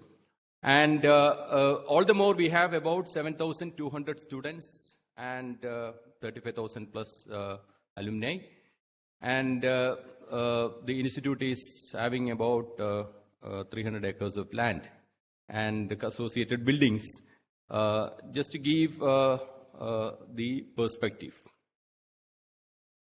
So now, as I mentioned, the curriculum which we have been following right now is the 2017 curriculum. Of course, with several periodic updating of electives, we have added about 90 plus elective courses over the last 5 years in different UG programs offered by the institute, most of which are kind of, program electives and some of the open electives, etc. And as I mentioned, the new UG curriculum will be in place from 2023 academic year, 23-24 academic year, for all UG and PG programs. So the curriculum revision is happening for all UG and PG programs. And not only that, we have also made some drastic changes in the policies for the PhD admission as well, in the light of NEP. And as we all know that unlike the past revisions, actually this is happening because of the motivation that we have from 2 very important documents, the NEP 2020 and the National Innovation and Startup Policy NISP 2019. And we have several other documents like National Credit Framework, National Higher Education Qualification Framework, and there are such guiding documents as well. But most importantly, on the technology front, we are now witnessing the 4th industrial revolution, popularly called as Industry 4.0, and we know that the most significant impact is artificial intelligence everywhere. So that is going to change the landscape of future jobs and the way we learn, way we teach, and so on. So therefore, we also must be prepared to take the challenges which are going to come in the next decade. So to start with, just before going into the curriculum actually, so we know that we need to provide much more than what we used to give to the students in the years to come. And accordingly, we have started some focus centers, basically, which would be a collection of thoughts, collection of group of faculty members who are having similar thought lines in different areas, and they also will be contributing significantly to the implementation of NEP. So we have started Center for Biosciences and Bioengineering, Center for Cultural and Art Relations, Center for Indian Knowledge Systems, Center for Industry Institute Relations, Center for Information Technology, Research and Automation, Center for Innovation, Entrepreneurship and Incubation, Center for International Relations and Foreign Languages, Center for Public Relations, Information and Media Exchange, Center for Quality Assurance and Enhancement, Center for Sustainable Technologies, and Center for Yoga and Holistic Wellness. So these are basically from the initiatives directly from the institute side, and we had a government mandate also to start a center of excellence in logistics and supply chain management, and under the PM Gati Shakti scheme, and we have started that center also. And that center is now offering 12 elective courses in various topics related to supply chain and logistics, basically. So we all know, we have heard from Professor Indranil Manna in detail, so I'm not going into the details, but we need to have a proper student-centric definition for the credit. And obviously the total credits for the program. Okay. So the credit that, the definition that we follow basically is generally we have a tendency to define it from a faculty perspective, but we know that we need to define it now from a student perspective.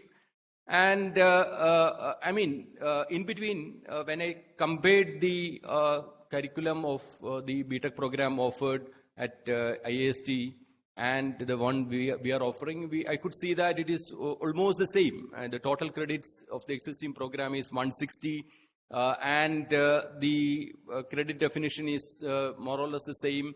Also, the IIST curriculum is a little more progressive in saying that one semester of, there is a possibility of one semester internship in the curriculum. That's what I could guess. And so this definition seems to be similar across many institutions, including ours, basically. So which means one theory credit usually implies 1 contact hour and 2 hours of outside classroom effort by an average student. So this outside effort by the students is kind of documented as part of the credit definition. So that is one change we have introduced. So the minimum total credit required for the BTech program is finalized as something from 148 to 153, which is about 60 to 65 efforts of average weekly effort, both inside and outside classroom. So the average weekly effort per student is about 60 to 65 hours, which includes efforts inside the classroom and outside the classroom. So we have kind of reduced about 10 credits from the currently following curriculum. And the departments and schools were given the freedom to fix the minimum number of credits within this range. So, in short, one of the guiding philosophy of this curriculum revision was that we wanted to give maximum flexibility to the departments to decide the course structure for all the 4 years, respecting the minimum total credit requirements and the curriculum baskets prescribed at the institute level. Now, this sentence is slightly kind of important to us in the sense that the flexibility given to the departments to decide the course structure for all the 4 years. Now, if you look at traditionally the engineering education, the progress of engineering education over the last 1 century, we can see that the kind of structure that we have been following was evolved from 1920s onwards, wherein we tried to impart 1 year or 2 years of general engineering subjects. And then we tried to give specialization in the 3rd year. And of late, it has changed like a common first year for all the students admitted to the institute with certain subjects which we think are important to engineering. And then the specialization subject starts from the 2nd year onwards. And this is the way engineering has been studied by our grandfathers, our father, our generation, and probably the next generation also. But we wanted to make some change. We have taken extensive survey from all the stakeholders, the alumni, the employers, the students, parents, etc. So that was part of this exercise, and we had several questions in that. And so one thing we asked is how effective was the first year of engineering study for your BTech program, whatever program that you have done. And most of the students said that the first year was kind of very disappointing. In the sense, we teach things which we think are essential for engineers, but students coming to college with lot of aspirations to study a particular subject, for example, computer science or electronics or whatever, he is not getting, enough content in that particular area, maybe maximum one subjects, that's all.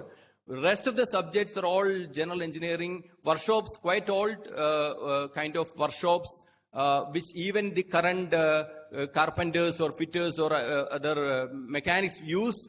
And we still think that this is for inculcating the engineering, field of engineering, basically. So we wanted to change this culture, and we have given the complete freedom to the departments, accepting certain kind of basket kind of prescriptions. And we felt that the departments will have the wisdom to understand and dictate what are the topics required for their students, their engineers to learn right from first semester. And the current curriculum was having a program core of about, out of 160, our program core was about 110 to 115 credits. So we can see that about 70% of the subjects were kind of program core. And we know as teachers, we are always passionate about the subjects that we teach. We think that the engineering education is kind of incomplete if the students are not learning the subjects that I am teaching. Right? So I think it is very difficult to get dispense with this mindset, but we need to understand that we need to drop several subjects from the current curriculum. When we include a subject as a professional core, we must ask a very important question. Is this subject relevant to industry now, for the next 10 years? The life of a curriculum is maximum 10 years. If you take the last batch admitted to a curriculum, till the time they get passed out, it's kind of 10 years. And then as Dr. Suresh was mentioning, it's all then lifelong learning. So therefore, we should not think too much. And we must respect the choice of students. Most of them came to engineering not by choice, because of parental pressures and because of the coaching that is being imparted. Professor Manna was saying about the new point in education, NEP, that 3 plus 5 plus 3 plus 4, that plus 4 is already implemented by our coaching institutions over the last a decade or even more. Now the coaching starts at 8th standard, 9th standard. And they have no choice but to land on some engineering specialization, and then they try to realize that this is not really what I want. Now how to get rid of from this program, or how to complete this program with some sense, basically. So we wanted to give more opportunities for the students to choose what they wanted to learn. So accordingly, with lot of difficulty, we could convince the seniors, basically. The unfortunate part is that the retirement age is 65. Right? So it is very difficult. Now, somehow, we could reduce the core courses to something like 80 to 82. Core, that is, core includes, professional core plus professional elective courses. And we increased the open electives, which was just 6 credits in the current curriculum, to 24 to 27 credits, which is kind of fully open to the students. Courses offered by departments, schools, or other approved MOOCs platforms. The institute core, what is given as a compulsory set of courses, they are kind of reduced to 22 credits. Basically, out of that, 12 credits comes from 4 mathematics courses, then 12 credits, and then professional communication, then professional ethics, 1 credit. And as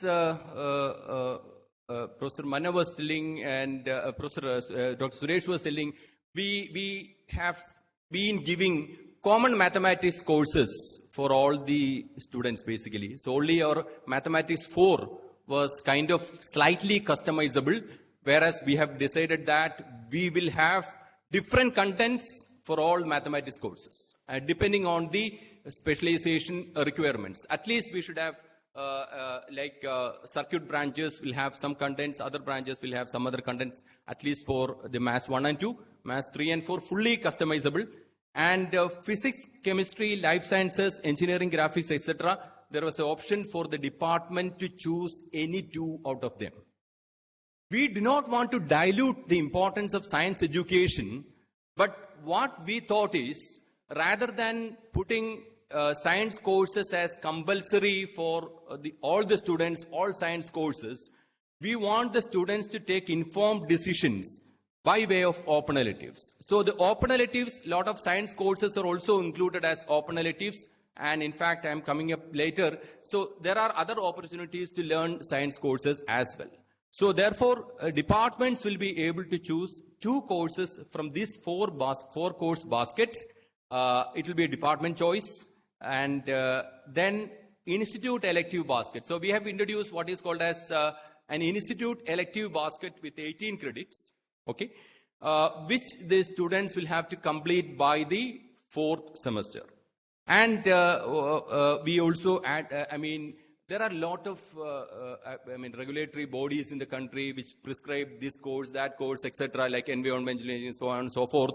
So we wanted to include some courses in this curriculum, but without, diluting the existing curriculum. And also we wanted to ensure that the holistic learning as envisaged in NEP is taking place through this activity point, which is kind of a similar one which is done in KTU as well. So the institute elective baskets, 18 credits, this is broken into 3 components basically. There is an innovation entrepreneurship elective basket, courses to be proposed by the departments and approved by the Institute Innovation Council. And this is basically aligning with the goal of the NISP 2019, that the students should be given exposures to learn the art of entrepreneurship, basically.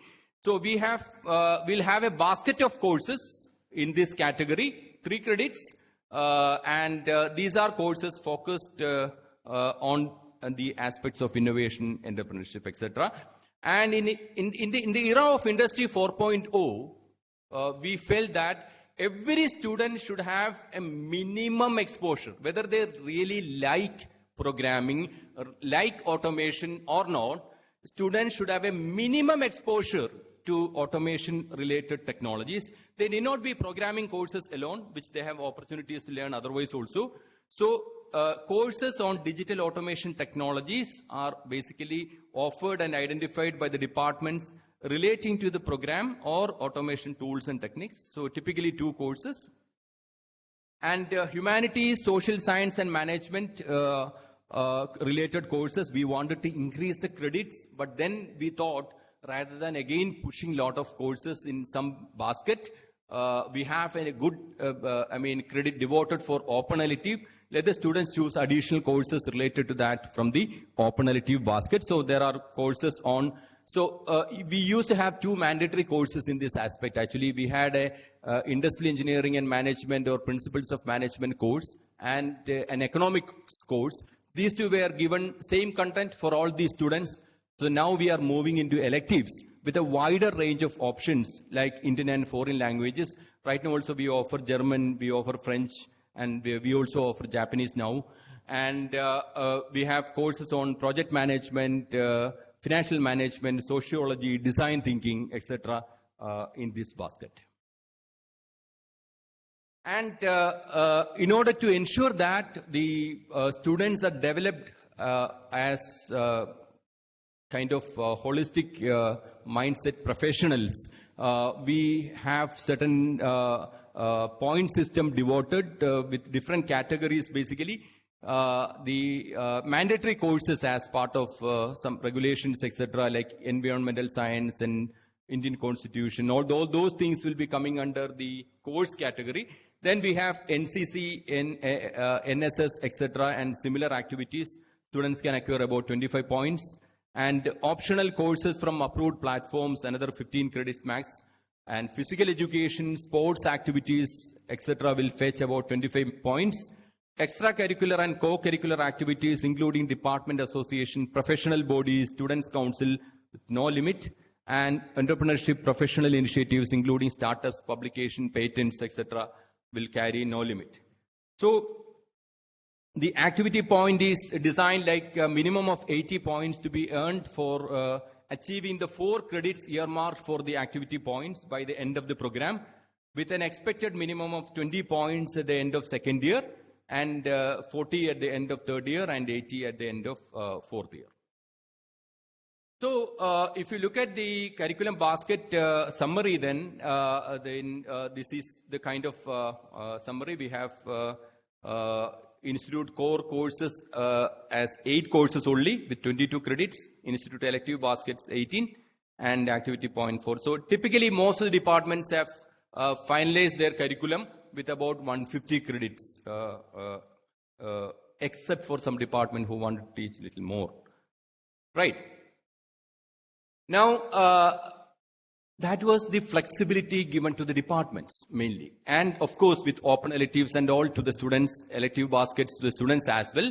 But one of the important guiding philosophy of NEP is that we should try to offer multidisciplinary education to the students, and we should provide opportunities for that. And so therefore we have introduced, we are planning to introduce minor courses. So the opportunity for the students would be to choose the complete the BTech program with a minimum of about 148 to 153 credits, or achieve a BTech with a minor in a new technology domain. So we wanted to offer minor program, which is basically optional, and the minor program has to promote interdisciplinary and multidisciplinary learning. And for the students who are willing to put extra efforts by way of 4 additional courses, typically 12 to 16 credits.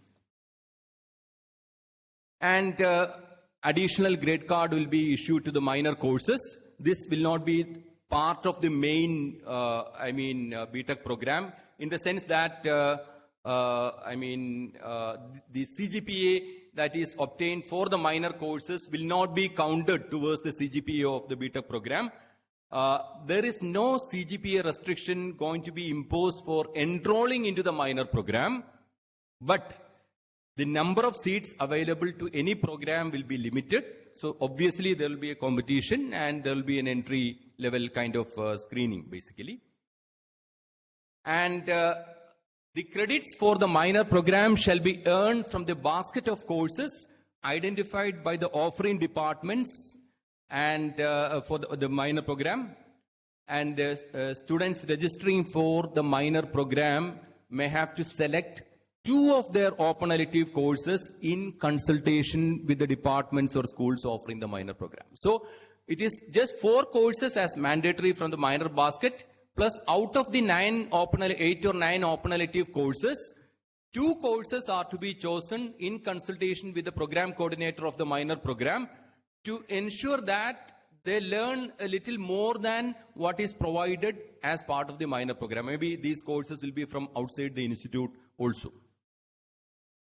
And we also have made a decision that a minor degree will not be offered in a particular specialization name. It is not like BTech major in ECE and a minor in computer science or minor in mechanical. We may not be able to do justice to that by giving a minor in a broad area. Rather, we try to offer minor in a specific area. For example, minor in robotics and automation, and not the entire discipline, say minor in mechanical engineering. And we have, when I called proposals for minors from departments, I have received about 30 proposals, and we had a very tough time sitting with them, try to filter the proposals, and finally we have now filtered about 10 proposals. And while doing that, we have given preference to inter and multidisciplinary minor programs. So while it is, while CGPA is not specified as an entry-level criteria, we wanted to make sure that students make a serious effort in getting the minor degree. So therefore, we are going to impose that it is essential for the students to obtain a CGPA of 7 in a 10-point scale to become eligible to receive the minor degree. The original plan was to prescribe a certain level of grades, a C grade for all minor courses. Then we thought sometimes for one course you may not get the required grade, which should not force you to leave the minor program. So therefore we have now made it as a CGPA criterion for the minor program. So for the 4 courses, you should have a CGPA of 7 to get the minor degree. So these minor program courses other than the open LTS will not be considered for the CGPA calculation. And the minor program shall start from the 4th semester. So 4th, 5th, 6th and 7th with 4 semesters, student will be able to complete it. So some of the minor programs that are being planned now are basically the minor on artificial intelligence and machine learning, jointly offered by 4 departments, cyber physical systems, offered by computer science and mechanical, robotics and automation, smart mobility and electric vehicle engineering, entrepreneurship and business analytics, computational biology, molecular modeling and simulation.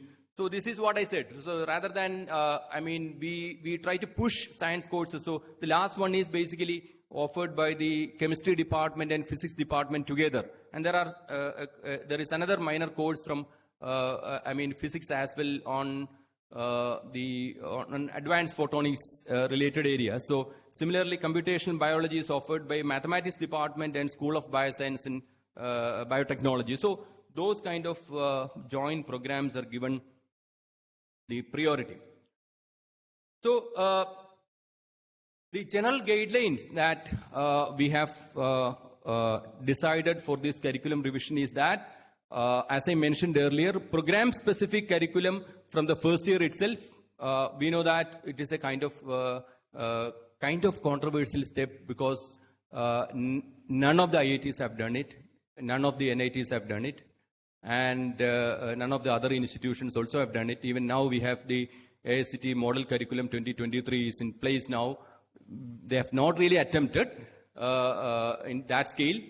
And in fact, we know that we may have to go back to the common curriculum concept maybe later in the next curriculum revision. But that may not be the common curriculum that we all have learned over the last 7 or 8 decades. If you look at the curriculum of National University of Singapore, you can see that they follow kind of common curriculum for 2 years. And separate curriculum, program-specific curriculum from the 3rd year. But whatever included in the common curriculum are not the subjects which we generally termed as common engineering subjects. They included several new generation skill set imparting subjects in the common curriculum. And probably if you want to reach that mindset, we may have to spend another 10 years. So probably we feel that we may go to that kind of a regime where we learn project management, we learn design thinking and a lot of other subjects as common curriculum in the first year or second year, and then we move to specializations. But this, we wanted to disrupt this thought, so therefore we started with this. And the program is, curriculum is expected to be framed such as all core theory and lab courses are completed by the end of 6th semester. So that a student will be able to, go for a 1 semester internship or 1 year internship in the final year to another academic institution or R&D institutions in India or abroad. A summer internship of 2 months is made mandatory after the 6th semester for all the students. But this need not be an industry internship alone. It can be in another academic institution, or it can be in another R&D lab. Or if a student is not getting any opportunity, then he or she can work with a faculty in some of their funded R&D projects. The project, which forms a major part of the BTech program, has been designed as a 3-phase projects, basically. 3-part projects. It starts with in the 6th semester and go up to 8th semester. The project part 1 in the 6th semester is made mandatory for all the students. So only this part of the project is a mandatory component for all the students, and the departments will decide whether to make the project 2 as mandatory for students enrolled in a particular BTech program or not. So some departments will say that project 2 is also mandatory for them. For example, our electrical department said project 2 is also mandatory, whereas computer science department said, no, we are not going to make mandatory. It will be optional for the students. In the sense, if the student is not going for a project 2 as an option, he or she will be able to opt, electives in place of these projects, basically.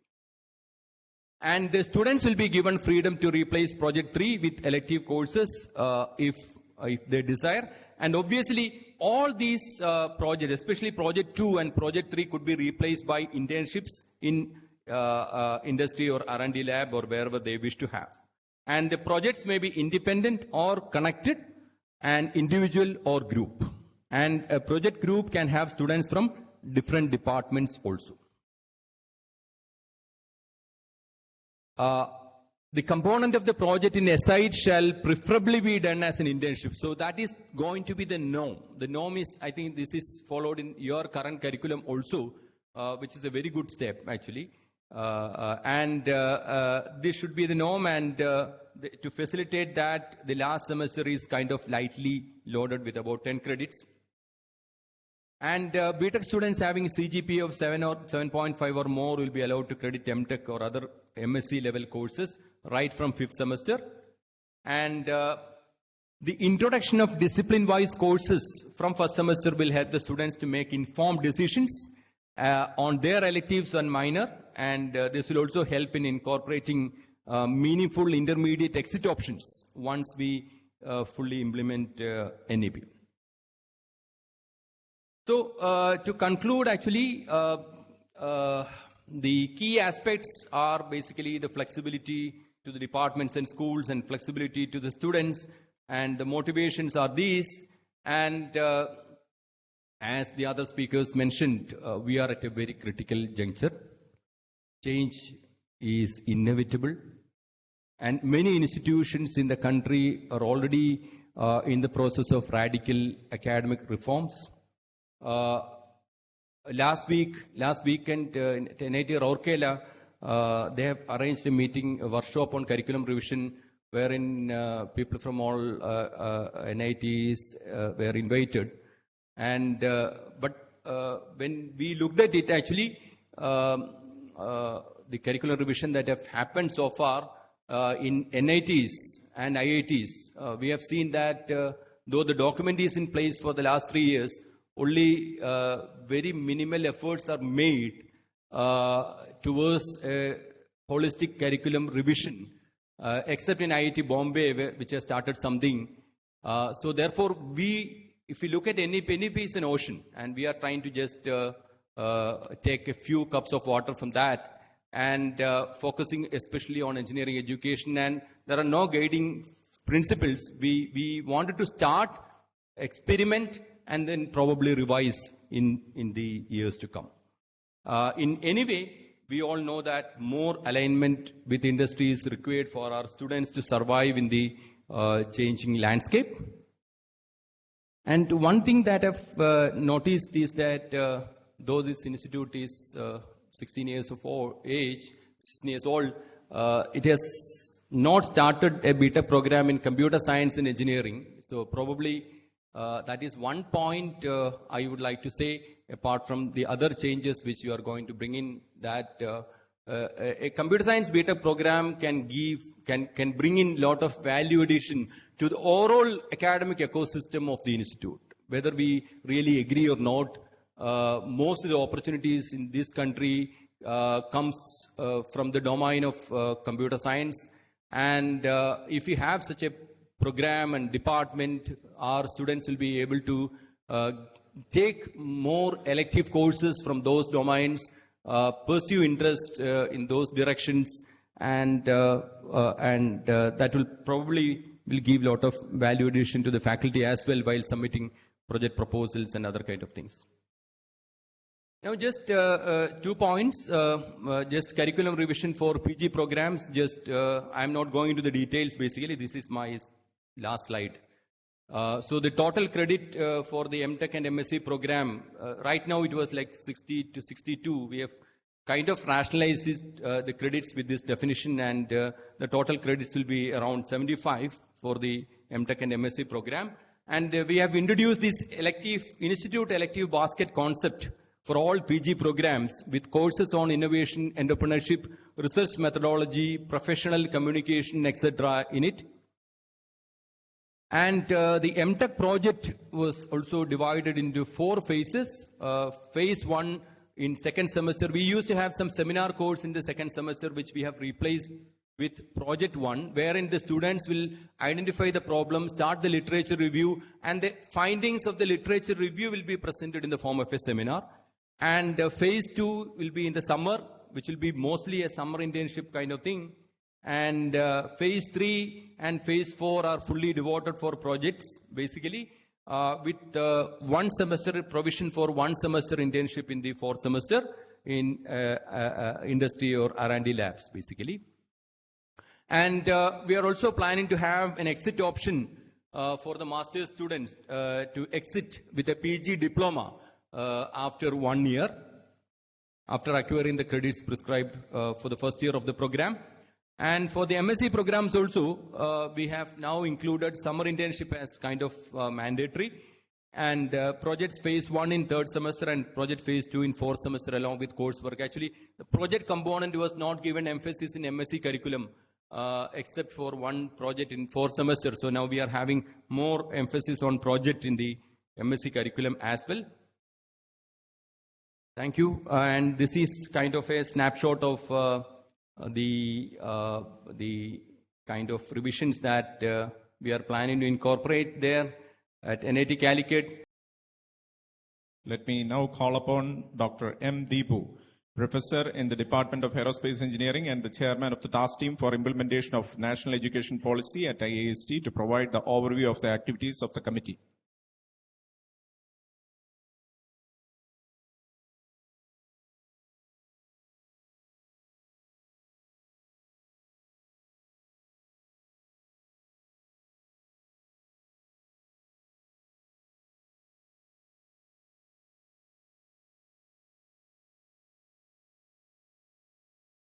Very good afternoon to all of you, respected Honorable Chancellor B.N. Suresh sir, respected Director IIST, distinguished guest Professor Manna, Professor Samir, my dear colleagues and friends. So I am going to give an overview of the activities that NEP task team has done over the past 2 months. So there were enough discussions happened among the committee as well as across the departments to arrive at how to study NEP properly and how to implement in a phased manner in IIST. So I am going to give an overview of what we have done so far with an emphasis to the modifications that has to be happened in curriculum as well as the institute development plans. So we should actually move forward with an objective. So the objective set in the NEP document itself, we have taken as a motto. So where the IIST has to transform to a large multidisciplinary institute by the timeline which has been prescribed in the NEP document. So in that way, if we look at now we are at 2023, where we have some 3G UG program, 15 PG programs with the total number of students in the campus around 1,107. So we have to move to a little larger amount by 2030, where the campus development also has to happen accordingly, where the student strength also has to increase, and we have to bring more facilities in this campus as well as the adjacent campus to cater the requirement. So by 2040, as suggested in NEP, we should become a large multidisciplinary HEI with larger number of departments, more number of students, more number of cells and all, so that we can cater the requirement of whatever envisaged in NEP.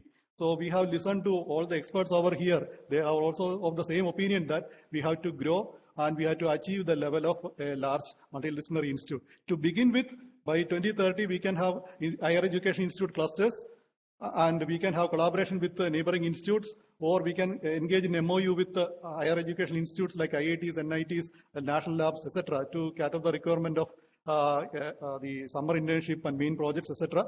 So by that time, we should also parallelly develop our infrastructure to achieve a large multidisciplinary higher education institute. So that's what we discussed in our team, and also we had enough discussion on how to move forward.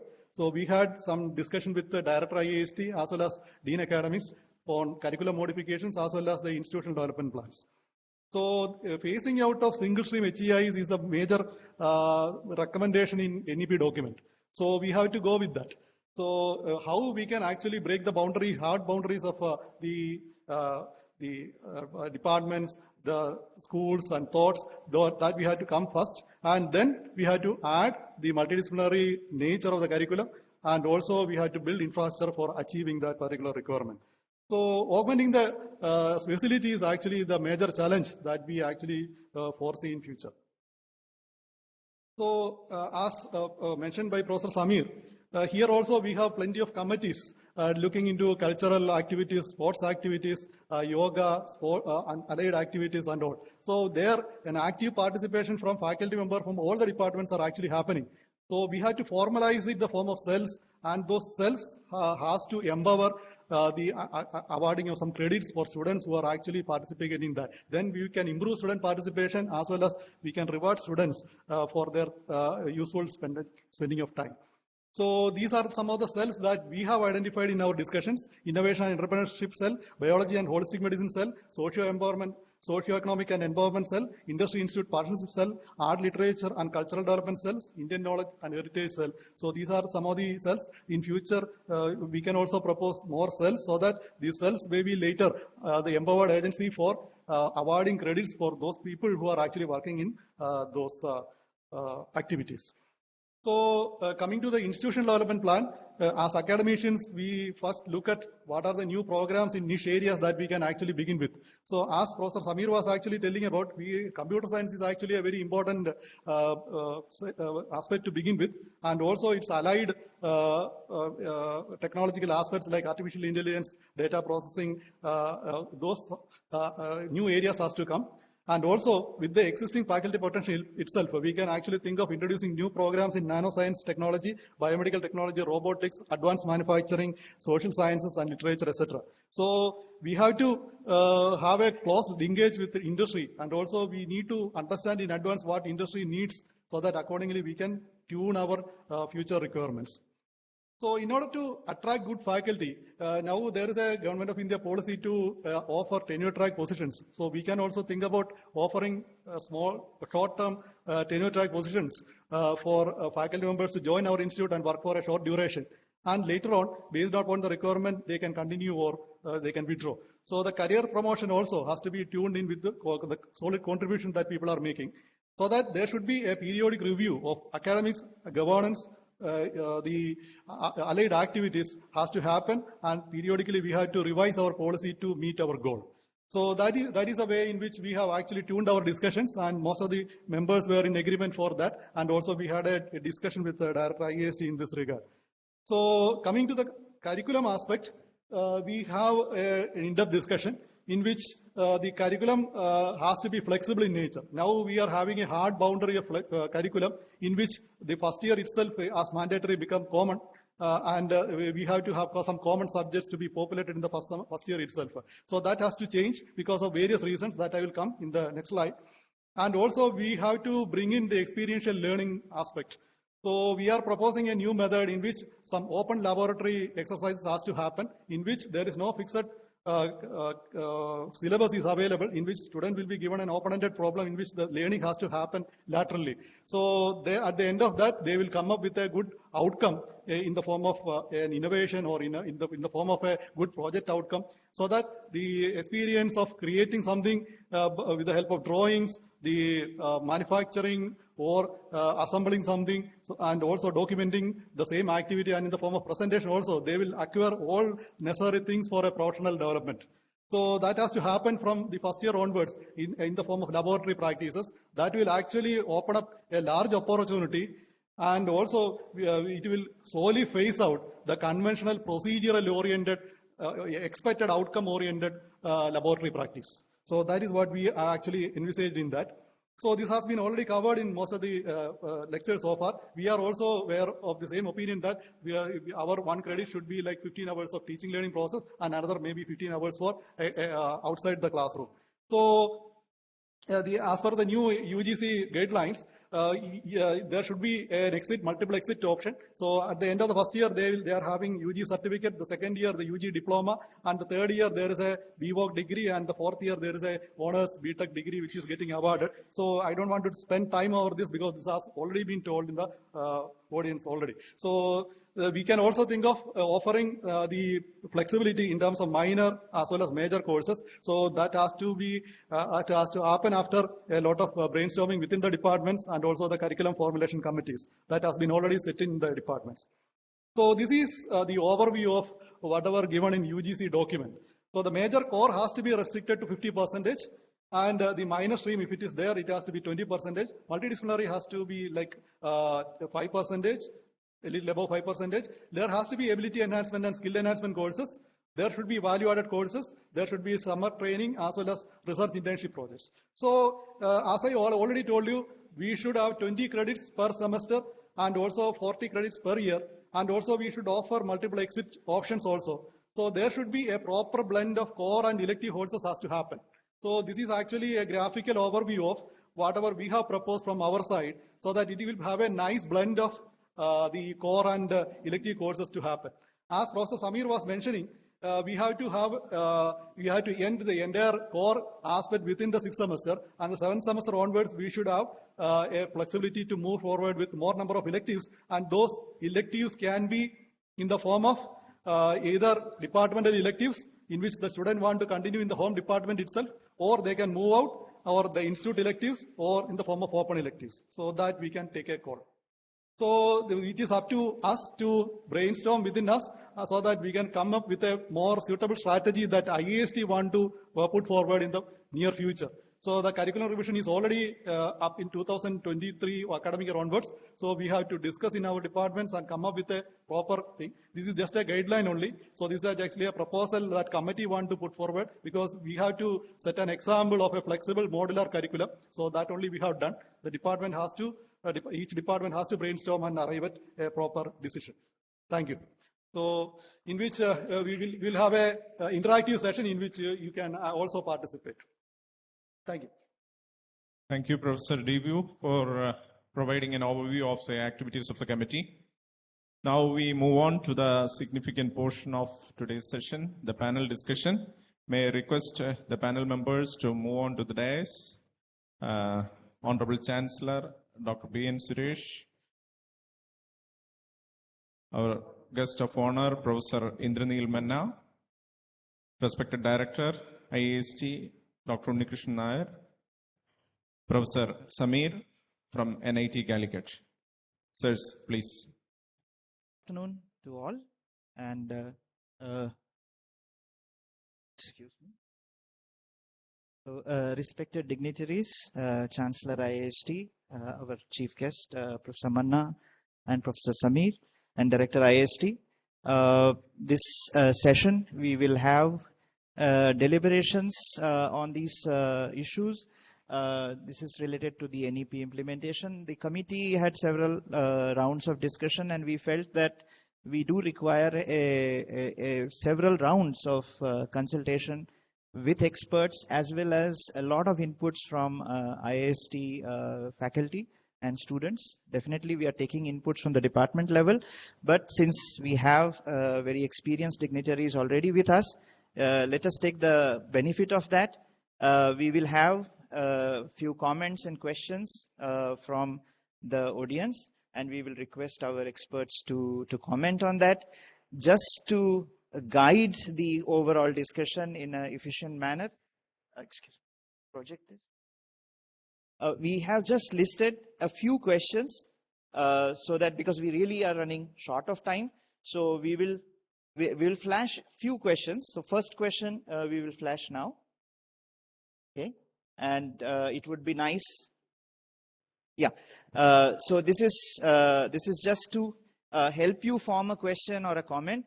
As we are aware, NEP has suggested very fundamental and teacher-centric as well as student-friendly revamp of curriculum constitution.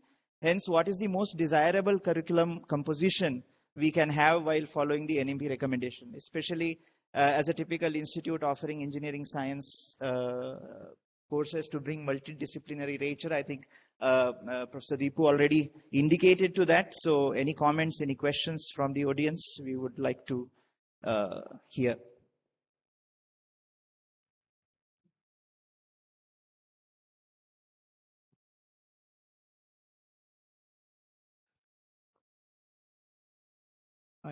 Good morning. I am Shaheen from the aerospace.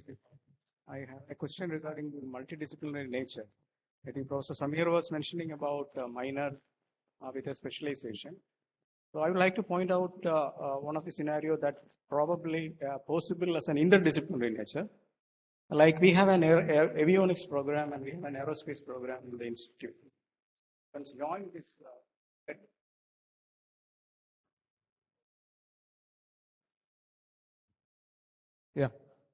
Thank you.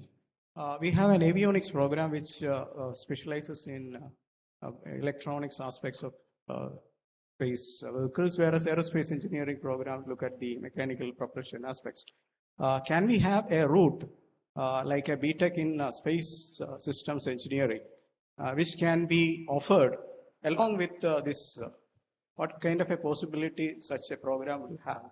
And what is your recommendation for such a, when we are forming the curriculum of BTech Aerospace and BTech Avionics, can we think of a BTech Space Engineering? Suppose a student want a very specific interdisciplinary program. Is that flexibility is a good attempt from our side, as a specialized attempt from our side? What is your views on this? Professor Samir and Professor Manna, I would like to get this view from them. So, are you talking of a double major program, or? I am talking about a student-centric. What? Select certain streams, these two programs, and ultimately pass out as a BTech in space engineer. It's a student-centric program, not a issue-driven kind of an avionics program. And suppose the student wants to choose some baskets, but we can have a main framework from our side.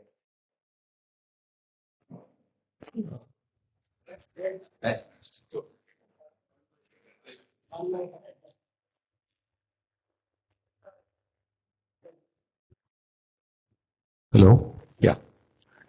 No, there are some private.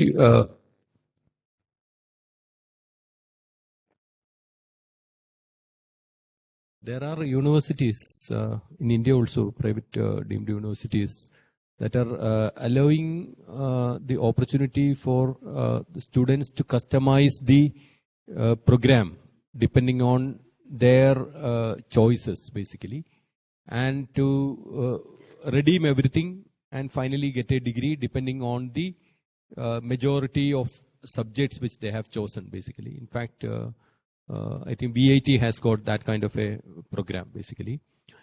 But I personally feel that it is slightly risky from the long-term perspective of that student to start choosing subjects right from, say, first year in some direction which he or she thinks as appropriate for getting a particular degree.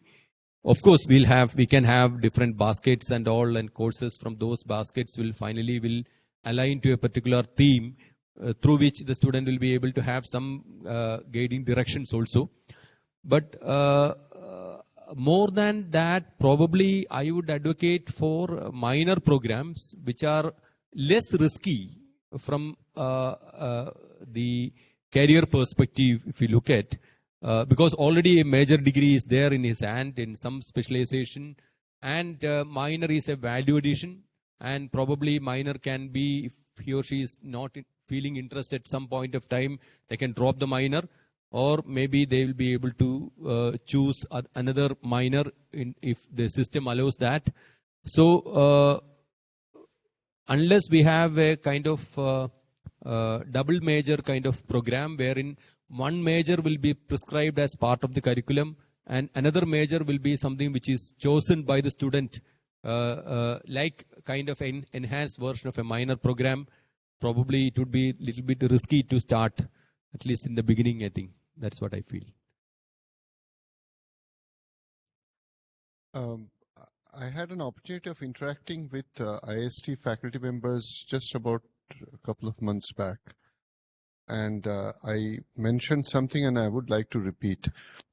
Education structurally should be pyramidal, with a broad base leading towards an apex or very specific specialization.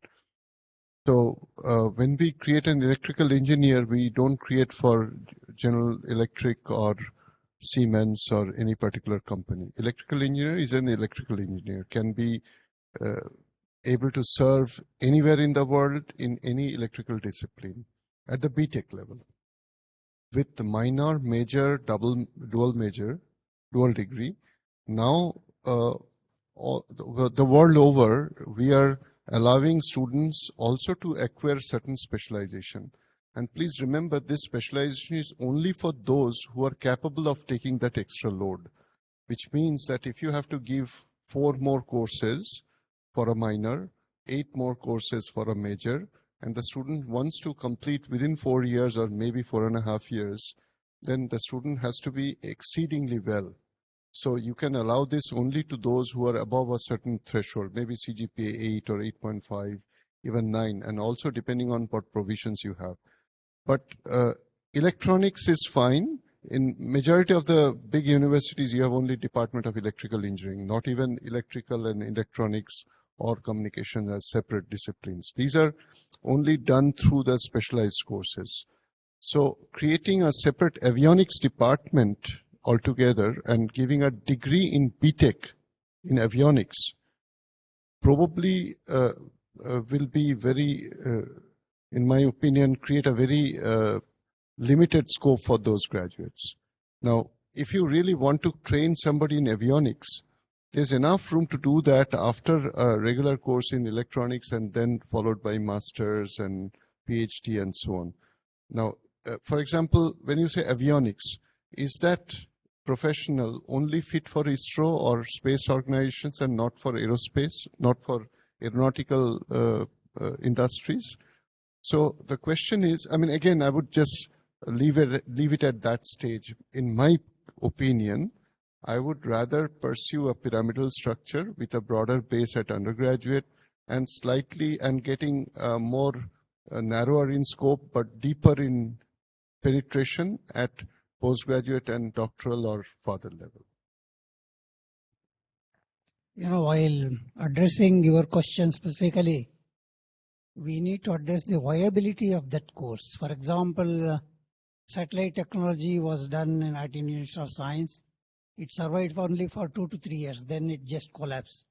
Same thing happened with the system engineering at IIT Bombay. They created, thinking that, you know, very widely prevalent and there is a need, but it didn't continue, we collapsed. Our own avionics, you know that we started as avionics, I think Professor Manna has gauged it rightly, that created a lot of problem later and we changed it to electronics and communication and accordingly we structured.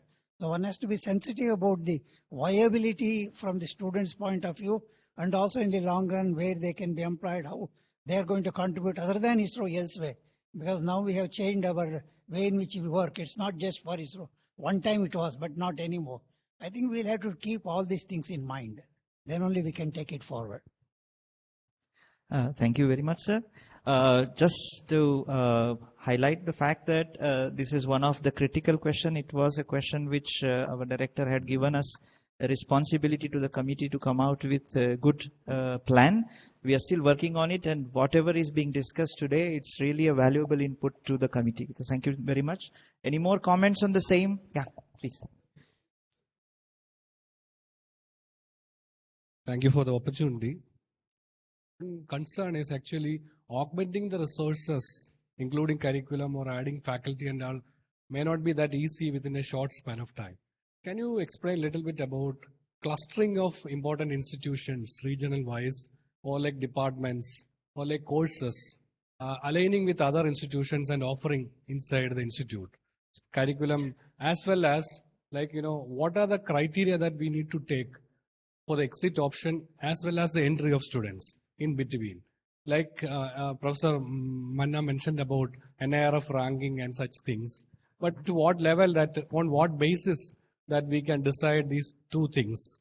Clustering of institutions, the NEP says the clustering of institutions. Can we have a regional clustering, only have a regional clustering, or the clustering can be happen in other institutions also? Also, one more question is whether the students are allowed to take foreign courses, online courses in this credit transfer and all that will happen or not. Thank you so much. You've raised two very pertinent points, and I would like to address both. One is the so-called networking or clustering, and the other one is the credit exit option. So first, the networking or clustering. I would say, in my opinion, the most realistic or pragmatic approach would be to follow the principle of complementarity. Now, in my opinion, two top IITs or two top NITs, or for that matter, two top medical schools coming together and creating some kind of a credit transfer arrangement is a good idea, but not necessarily the best idea. The best idea is that IIST, for example, has strength in avionics and certain disciplines which are probably far better than many institutions in the country. But it may not have very good backup in mechanical engineering, which you also require to create a rocket space shuttle or something like that, or maybe in some materials technology, right? So if you can tie up with those, then you are actually strengthening your program in areas where you don't have the strength. Similarly, I would say, why only educational institutions? Why not an industry? Why not an R&D organization who are dedicated in that? So the principle should be complementarity, where it can actually strengthen you in areas where you are not inherently strong, right? The next is about the exit option. There is one part I would like to take this opportunity to mention. While it appears very good, and I do agree that it is certainly if you look at from the customer's point of view, the student, if the student wants to leave after 1 year because he or she feels that, no, this is not what I wanted to do and I want to go elsewhere or do something different. And I mean, as an individual, that choice one should have. But it actually will incur a penalty on the institute, which is what all of us should be aware of. Penalty in what form? When you are evaluated for your ranking, for your accreditation, then if you show that many students have left, then the institute actually, the program for that particular institute will earn poor grading. And there's one other penalty, which is not so much true for government institutions, but very true for private institutions like BIT. If too many students leave in between, and if you don't have the provision of lateral entry to fill up those, you can't take an engineering student at third year. You can't take at the fourth year.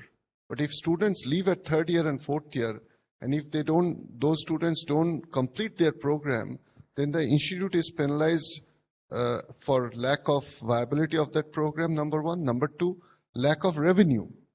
The government, there's no government funding for private institutions, and they have to be self-sufficient.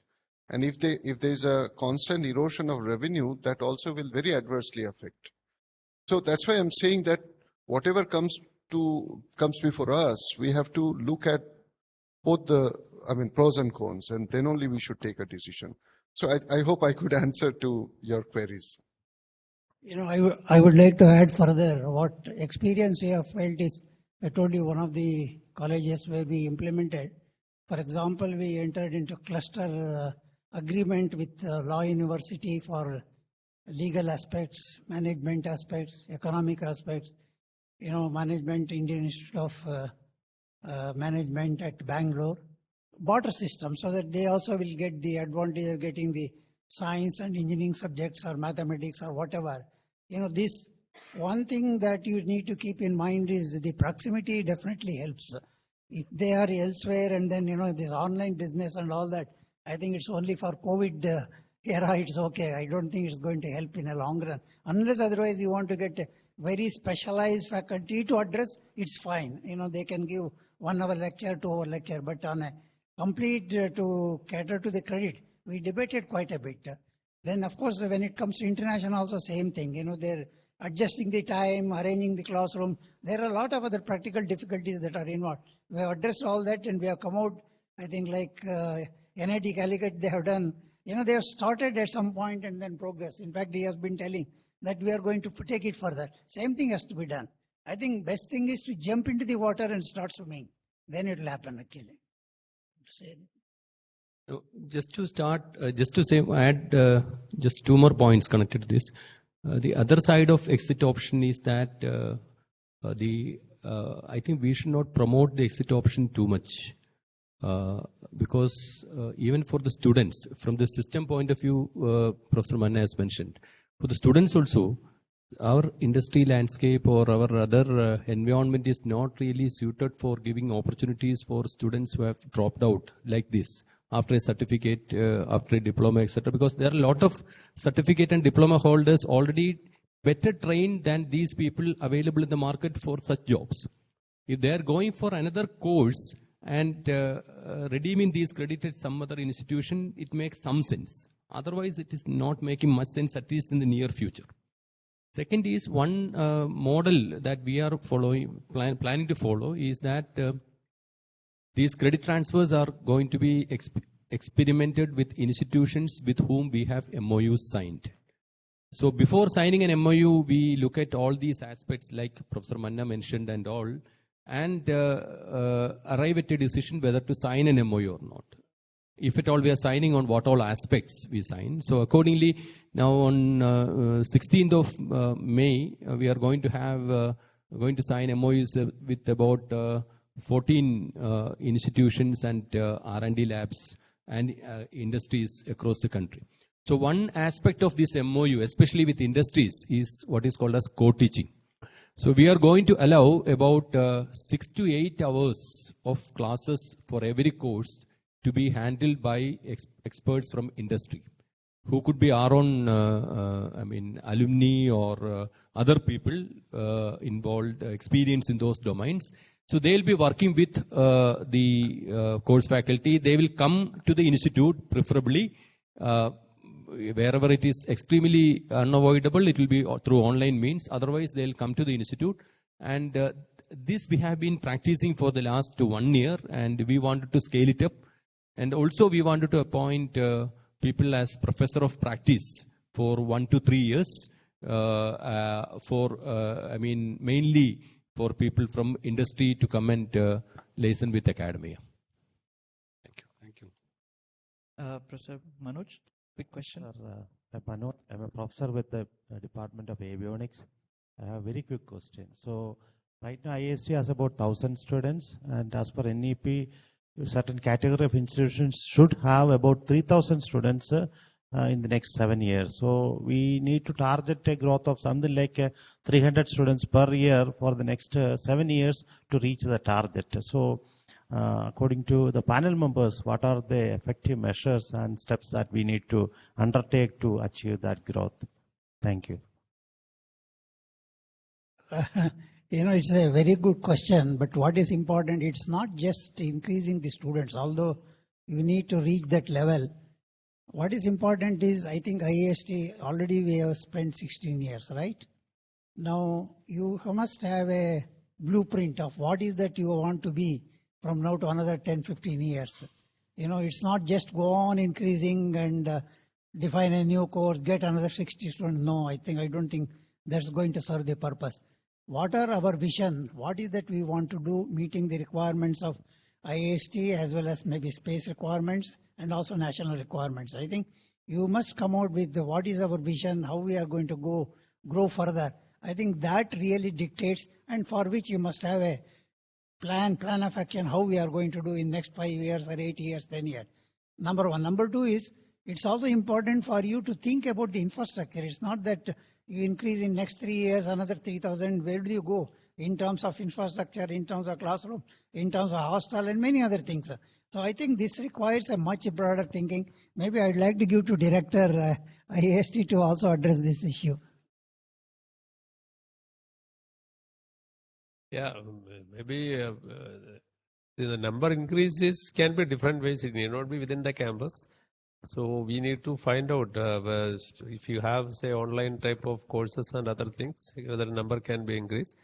And then probably the timeline also we need to look up. So we have been given enough time for implementing it. So let us prioritize and implement. So as our Honorable Chancellor was saying, that jumping into water and experiencing the chillness is more important. Then I think the way will become more clear once we start. We don't have to worry too much about the numbers at this moment. We need to start and then get going. Okay, thank you. We'll continue with this because we have... Yeah, because we have series of questions. Okay, a quick one. But we would like to hear one. We are coming to that, sir. Amara, Professor in Department of Earth and Space Sciences. As we have in this heard many of lectures, and also this NUP has been extensively illustrated with the UG program. But in relation to PG, I just like to have few suggestions from you, sir. Generally, in the sense, the motive is to have interdisciplinary and flexibility with the students to exercise. So in terms of interdisciplinary departments such as Earth and Space Sciences, where there is usually some sort of commonality among the programs, at present, generally most of the universities have admission specific to each program, saying that these many seats in each program and they will have admission. So in anticipation, some sort of flexibility and more choice to students.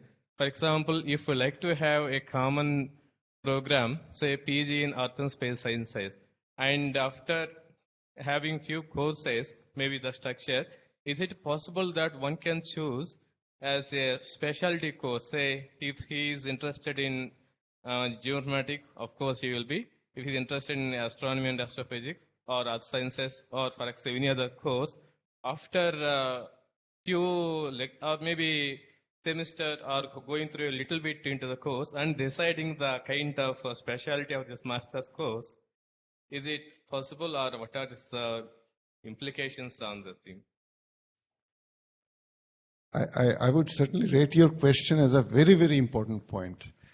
All the flexibilities, all the new and very bold steps of NEP that we have heard and that we have been provided with should first be tried at the PG level than at the undergraduate level. I, for one, maybe I'm a bit conservative. I don't want to, fiddle too much with the undergraduate program. At third year, fourth year, yes. Not at the first year level, certainly not. Because, I mean, to be a mechanical engineer, you have to understand thermodynamics, Carnot cycle, and so on. Similarly, for electrical engineer, there are certain basics, there's no avoiding.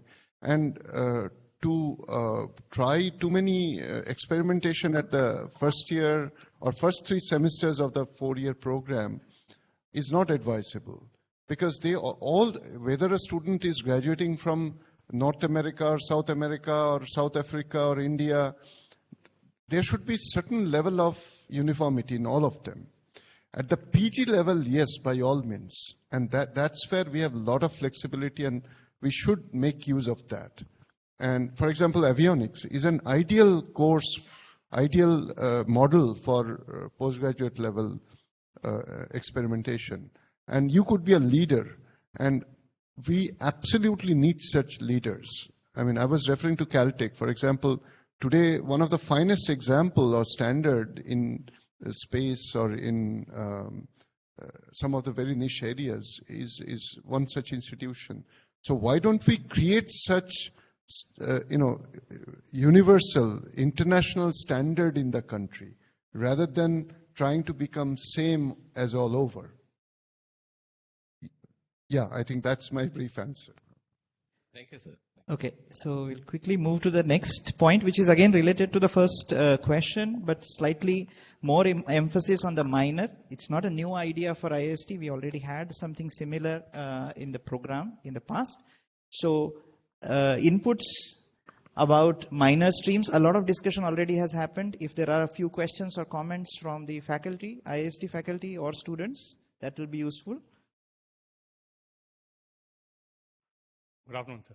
This is regarding the career prospects for the students, because NEP looks into the multidisciplinary, whereas the government sectors in India is always looking to the traditional courses. The earlier institute, our institute was offering BTech in avionics, which was not being recognized by many of the things, where the students requested to change the name as ECE avionics. Whereas when we are starting to introduce such of multidisciplinary courses, in what way the government is going to consider these students? And what are the job prospects even when they go for higher studies or things? Because now always we look into the traditional entry level, whether they have studied mechanical or ECE or EEE like that. So in what way the NEP will guide the students for the higher prospects into the government as well as to the education? Thank you. Yeah, I have also served as the head of Center for Career Development for about 3 years at NIT. My experience is that some of the, in fact, most of the students are not considering government as a potential employer. Right? Even if they are getting opportunities, they leave such opportunities in 1 to 2 years maximum. That is, even when they are getting into good public sector companies, with lucrative salaries, they are not satisfied with the job which they are getting there and leaving, barring the R&D labs and all, like VSSC, ISRO, etc. may be different. So the point is that students are not, they're kind of one generation ahead, and they are not satisfied with what we have been doing for the last 25, 30 years. They want new challenges, new environments, new experiences. And therefore, we should not worry too much whether opportunities will be there in the government sector or not, because opportunities are going to come from anywhere in the world with additional skill sets that these students are able to acquire by different names and means. The industry is able to understand, able to recognize such skill sets, and they will be rewarded. In fact, during my tenure, I did not receive even a single query from any companies. We used to deal with about 200 to 250 companies every year. I did not receive a single query from any company asking whether you offer an honors program. An honors program, we know it refers to a little more in-depth, discussion on the subject area. Whereas I have received ample queries from companies asking whether you are having minor program, where you are having students with this minor, that area, this area, students who have done projects in this area, and so on and so forth. So therefore, my experience is that if we give industry relevant content, which will be of course changing from time to time, and then we should not worry too much about the future of our students. Thank you. Any related points from anybody else? Yes.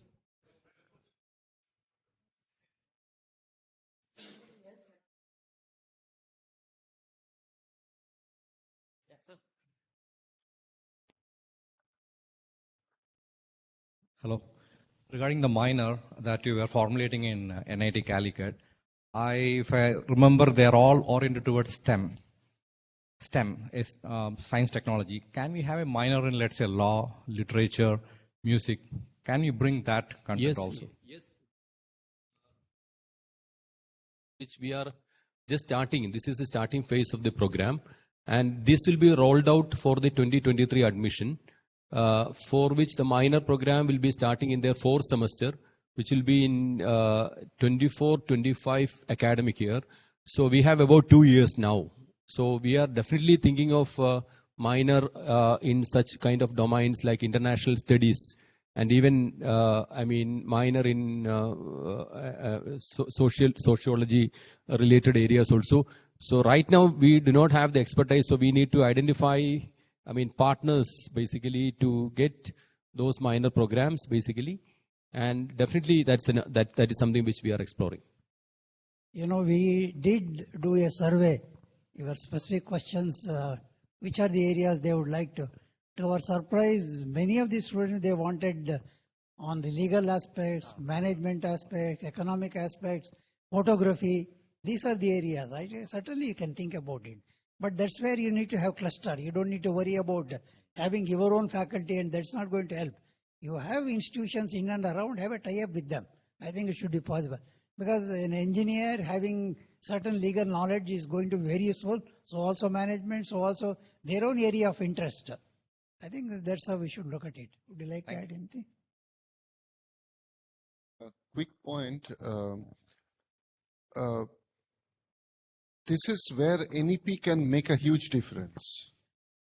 Because earlier on, we have to understand that the degree is given usually by the university where the student is first admitted and eventually will graduate from. Let's say here is a university which specializes in engineering and technology. The student wants certain basket of courses to be taken from a medical school and emerge as an electronics engineer specializing in biomedical devices. Now, the university is not equipped to handle biology or medical courses. So if the university ties up with a medical school and says that if my students take these many courses, and if you evaluate and give the student a certificate, then I'm going to add up that to the degree certificate, the the entire grade sheet, right? Transcripts. And the student gets that certificate, benefits and so on. Now there has to be a revenue model also. Nobody does anything for charity. Why should another institution teach your students? So then that's why I said what Dr. Suresh is saying, cluster model, this is what is going to be possible through NEP, and that's what we must take advantage of. Yeah, just want to add, see, there are minor courses that can enrich the type of courses we are offering. For example, we know that now because of the opening up of space policy, there are many startups, private players, and then space law, litigation, all these things are going to become more important. And there are law universities like the NALSAR in Hyderabad, they are offering courses in space law. So it will be definitely an enriching course if we have some tie-up with them and offer courses which our students would definitely like to take, because many of them are getting into space business. Like that, I feel that we can find out many such complementary institutes where we can have courses which will definitely be followed by our students.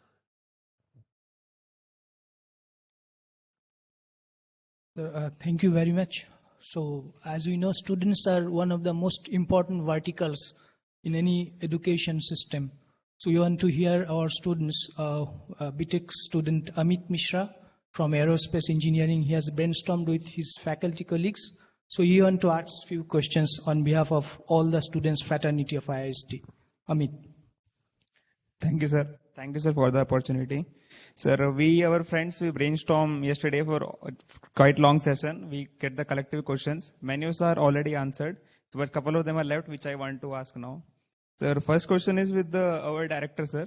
Sir, as we know, we are having a project session, final year project and summer internship, but we are getting very limited amount of time to do the project. But can we fix a 3 or 4 number of students in the second year itself? And the ISRO can break their big project problem in a small problems. Like in a small problems, send it to the IIST. And this we students can work it for complete 3 years. And we will get credit proportionality according to that thing. And similarly for the other NIT Calicut also, sir, mentioned if you can offer some of the courses in other division like CSE, which we are not having, we can take up there.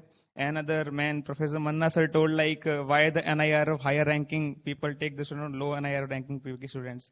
So don't judge it like that. Give us the project. Let us prove ourselves. Then we can talk about these things, sir. So this has to be, barrier should be removed, like this ranking barrier, which we currently is having. Thank you, sir. Yeah, see, the 1 year for a project is good enough time, but maybe your academic pressure is more, so you won't get much time to do the project. So, like the Dean Academics NIT was telling, the project also we can think of having multiple segments, whether to be connected or not. See, the second part is a follow-up of first or independent. This is something which definitely we can think about it. First time we are getting feedback from BTech students. We look into it and definitely we will address it. Fast, Amit, little fast. Sir, next thing is like right now we are having. 1 minute, hold on.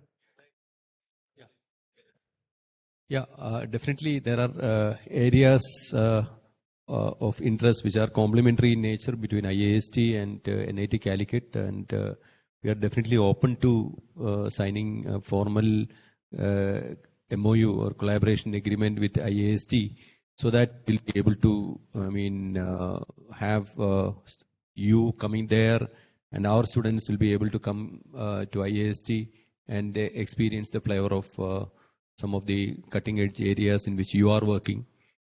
Definitely, we will explore this possibility. Yes. Thank you, sir. So next question is about starting a kind of cultural center kind of in the IIST.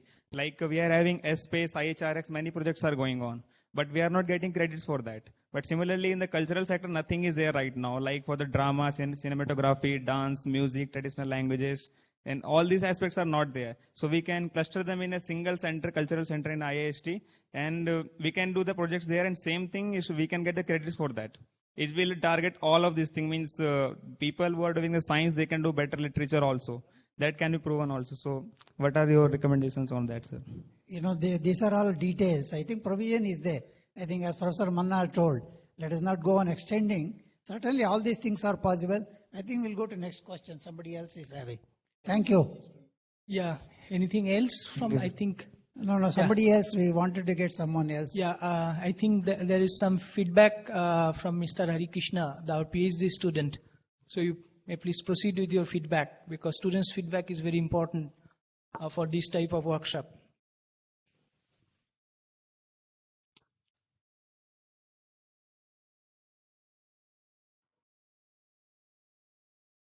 Very brief and focused, because we are running out of time. Yeah, already all those details have been discussed. Actually, from the beginning itself, when the policy has came, we were curious about how these are going to be implemented. And Professor Manna and Samir sir already has discussed how they are going to implement and all those details. And the policies and the credit system already well discussed. And we are hoping that IIST would implement it well, and it will be better for our upcoming generations also. So thank you, Hari Krishna. On behalf of the NEP Implementation Committee of IIST, we would like to thank all the panel members, distinguished guests, and our director, sir. I hope we had a very fruitful discussion, and this is a new concept, so it will take a lot of time for us to digest, and probably more brainstorming sessions like this is needed for better understanding and implementing the policy at IIST. So thank you very much. Thank you.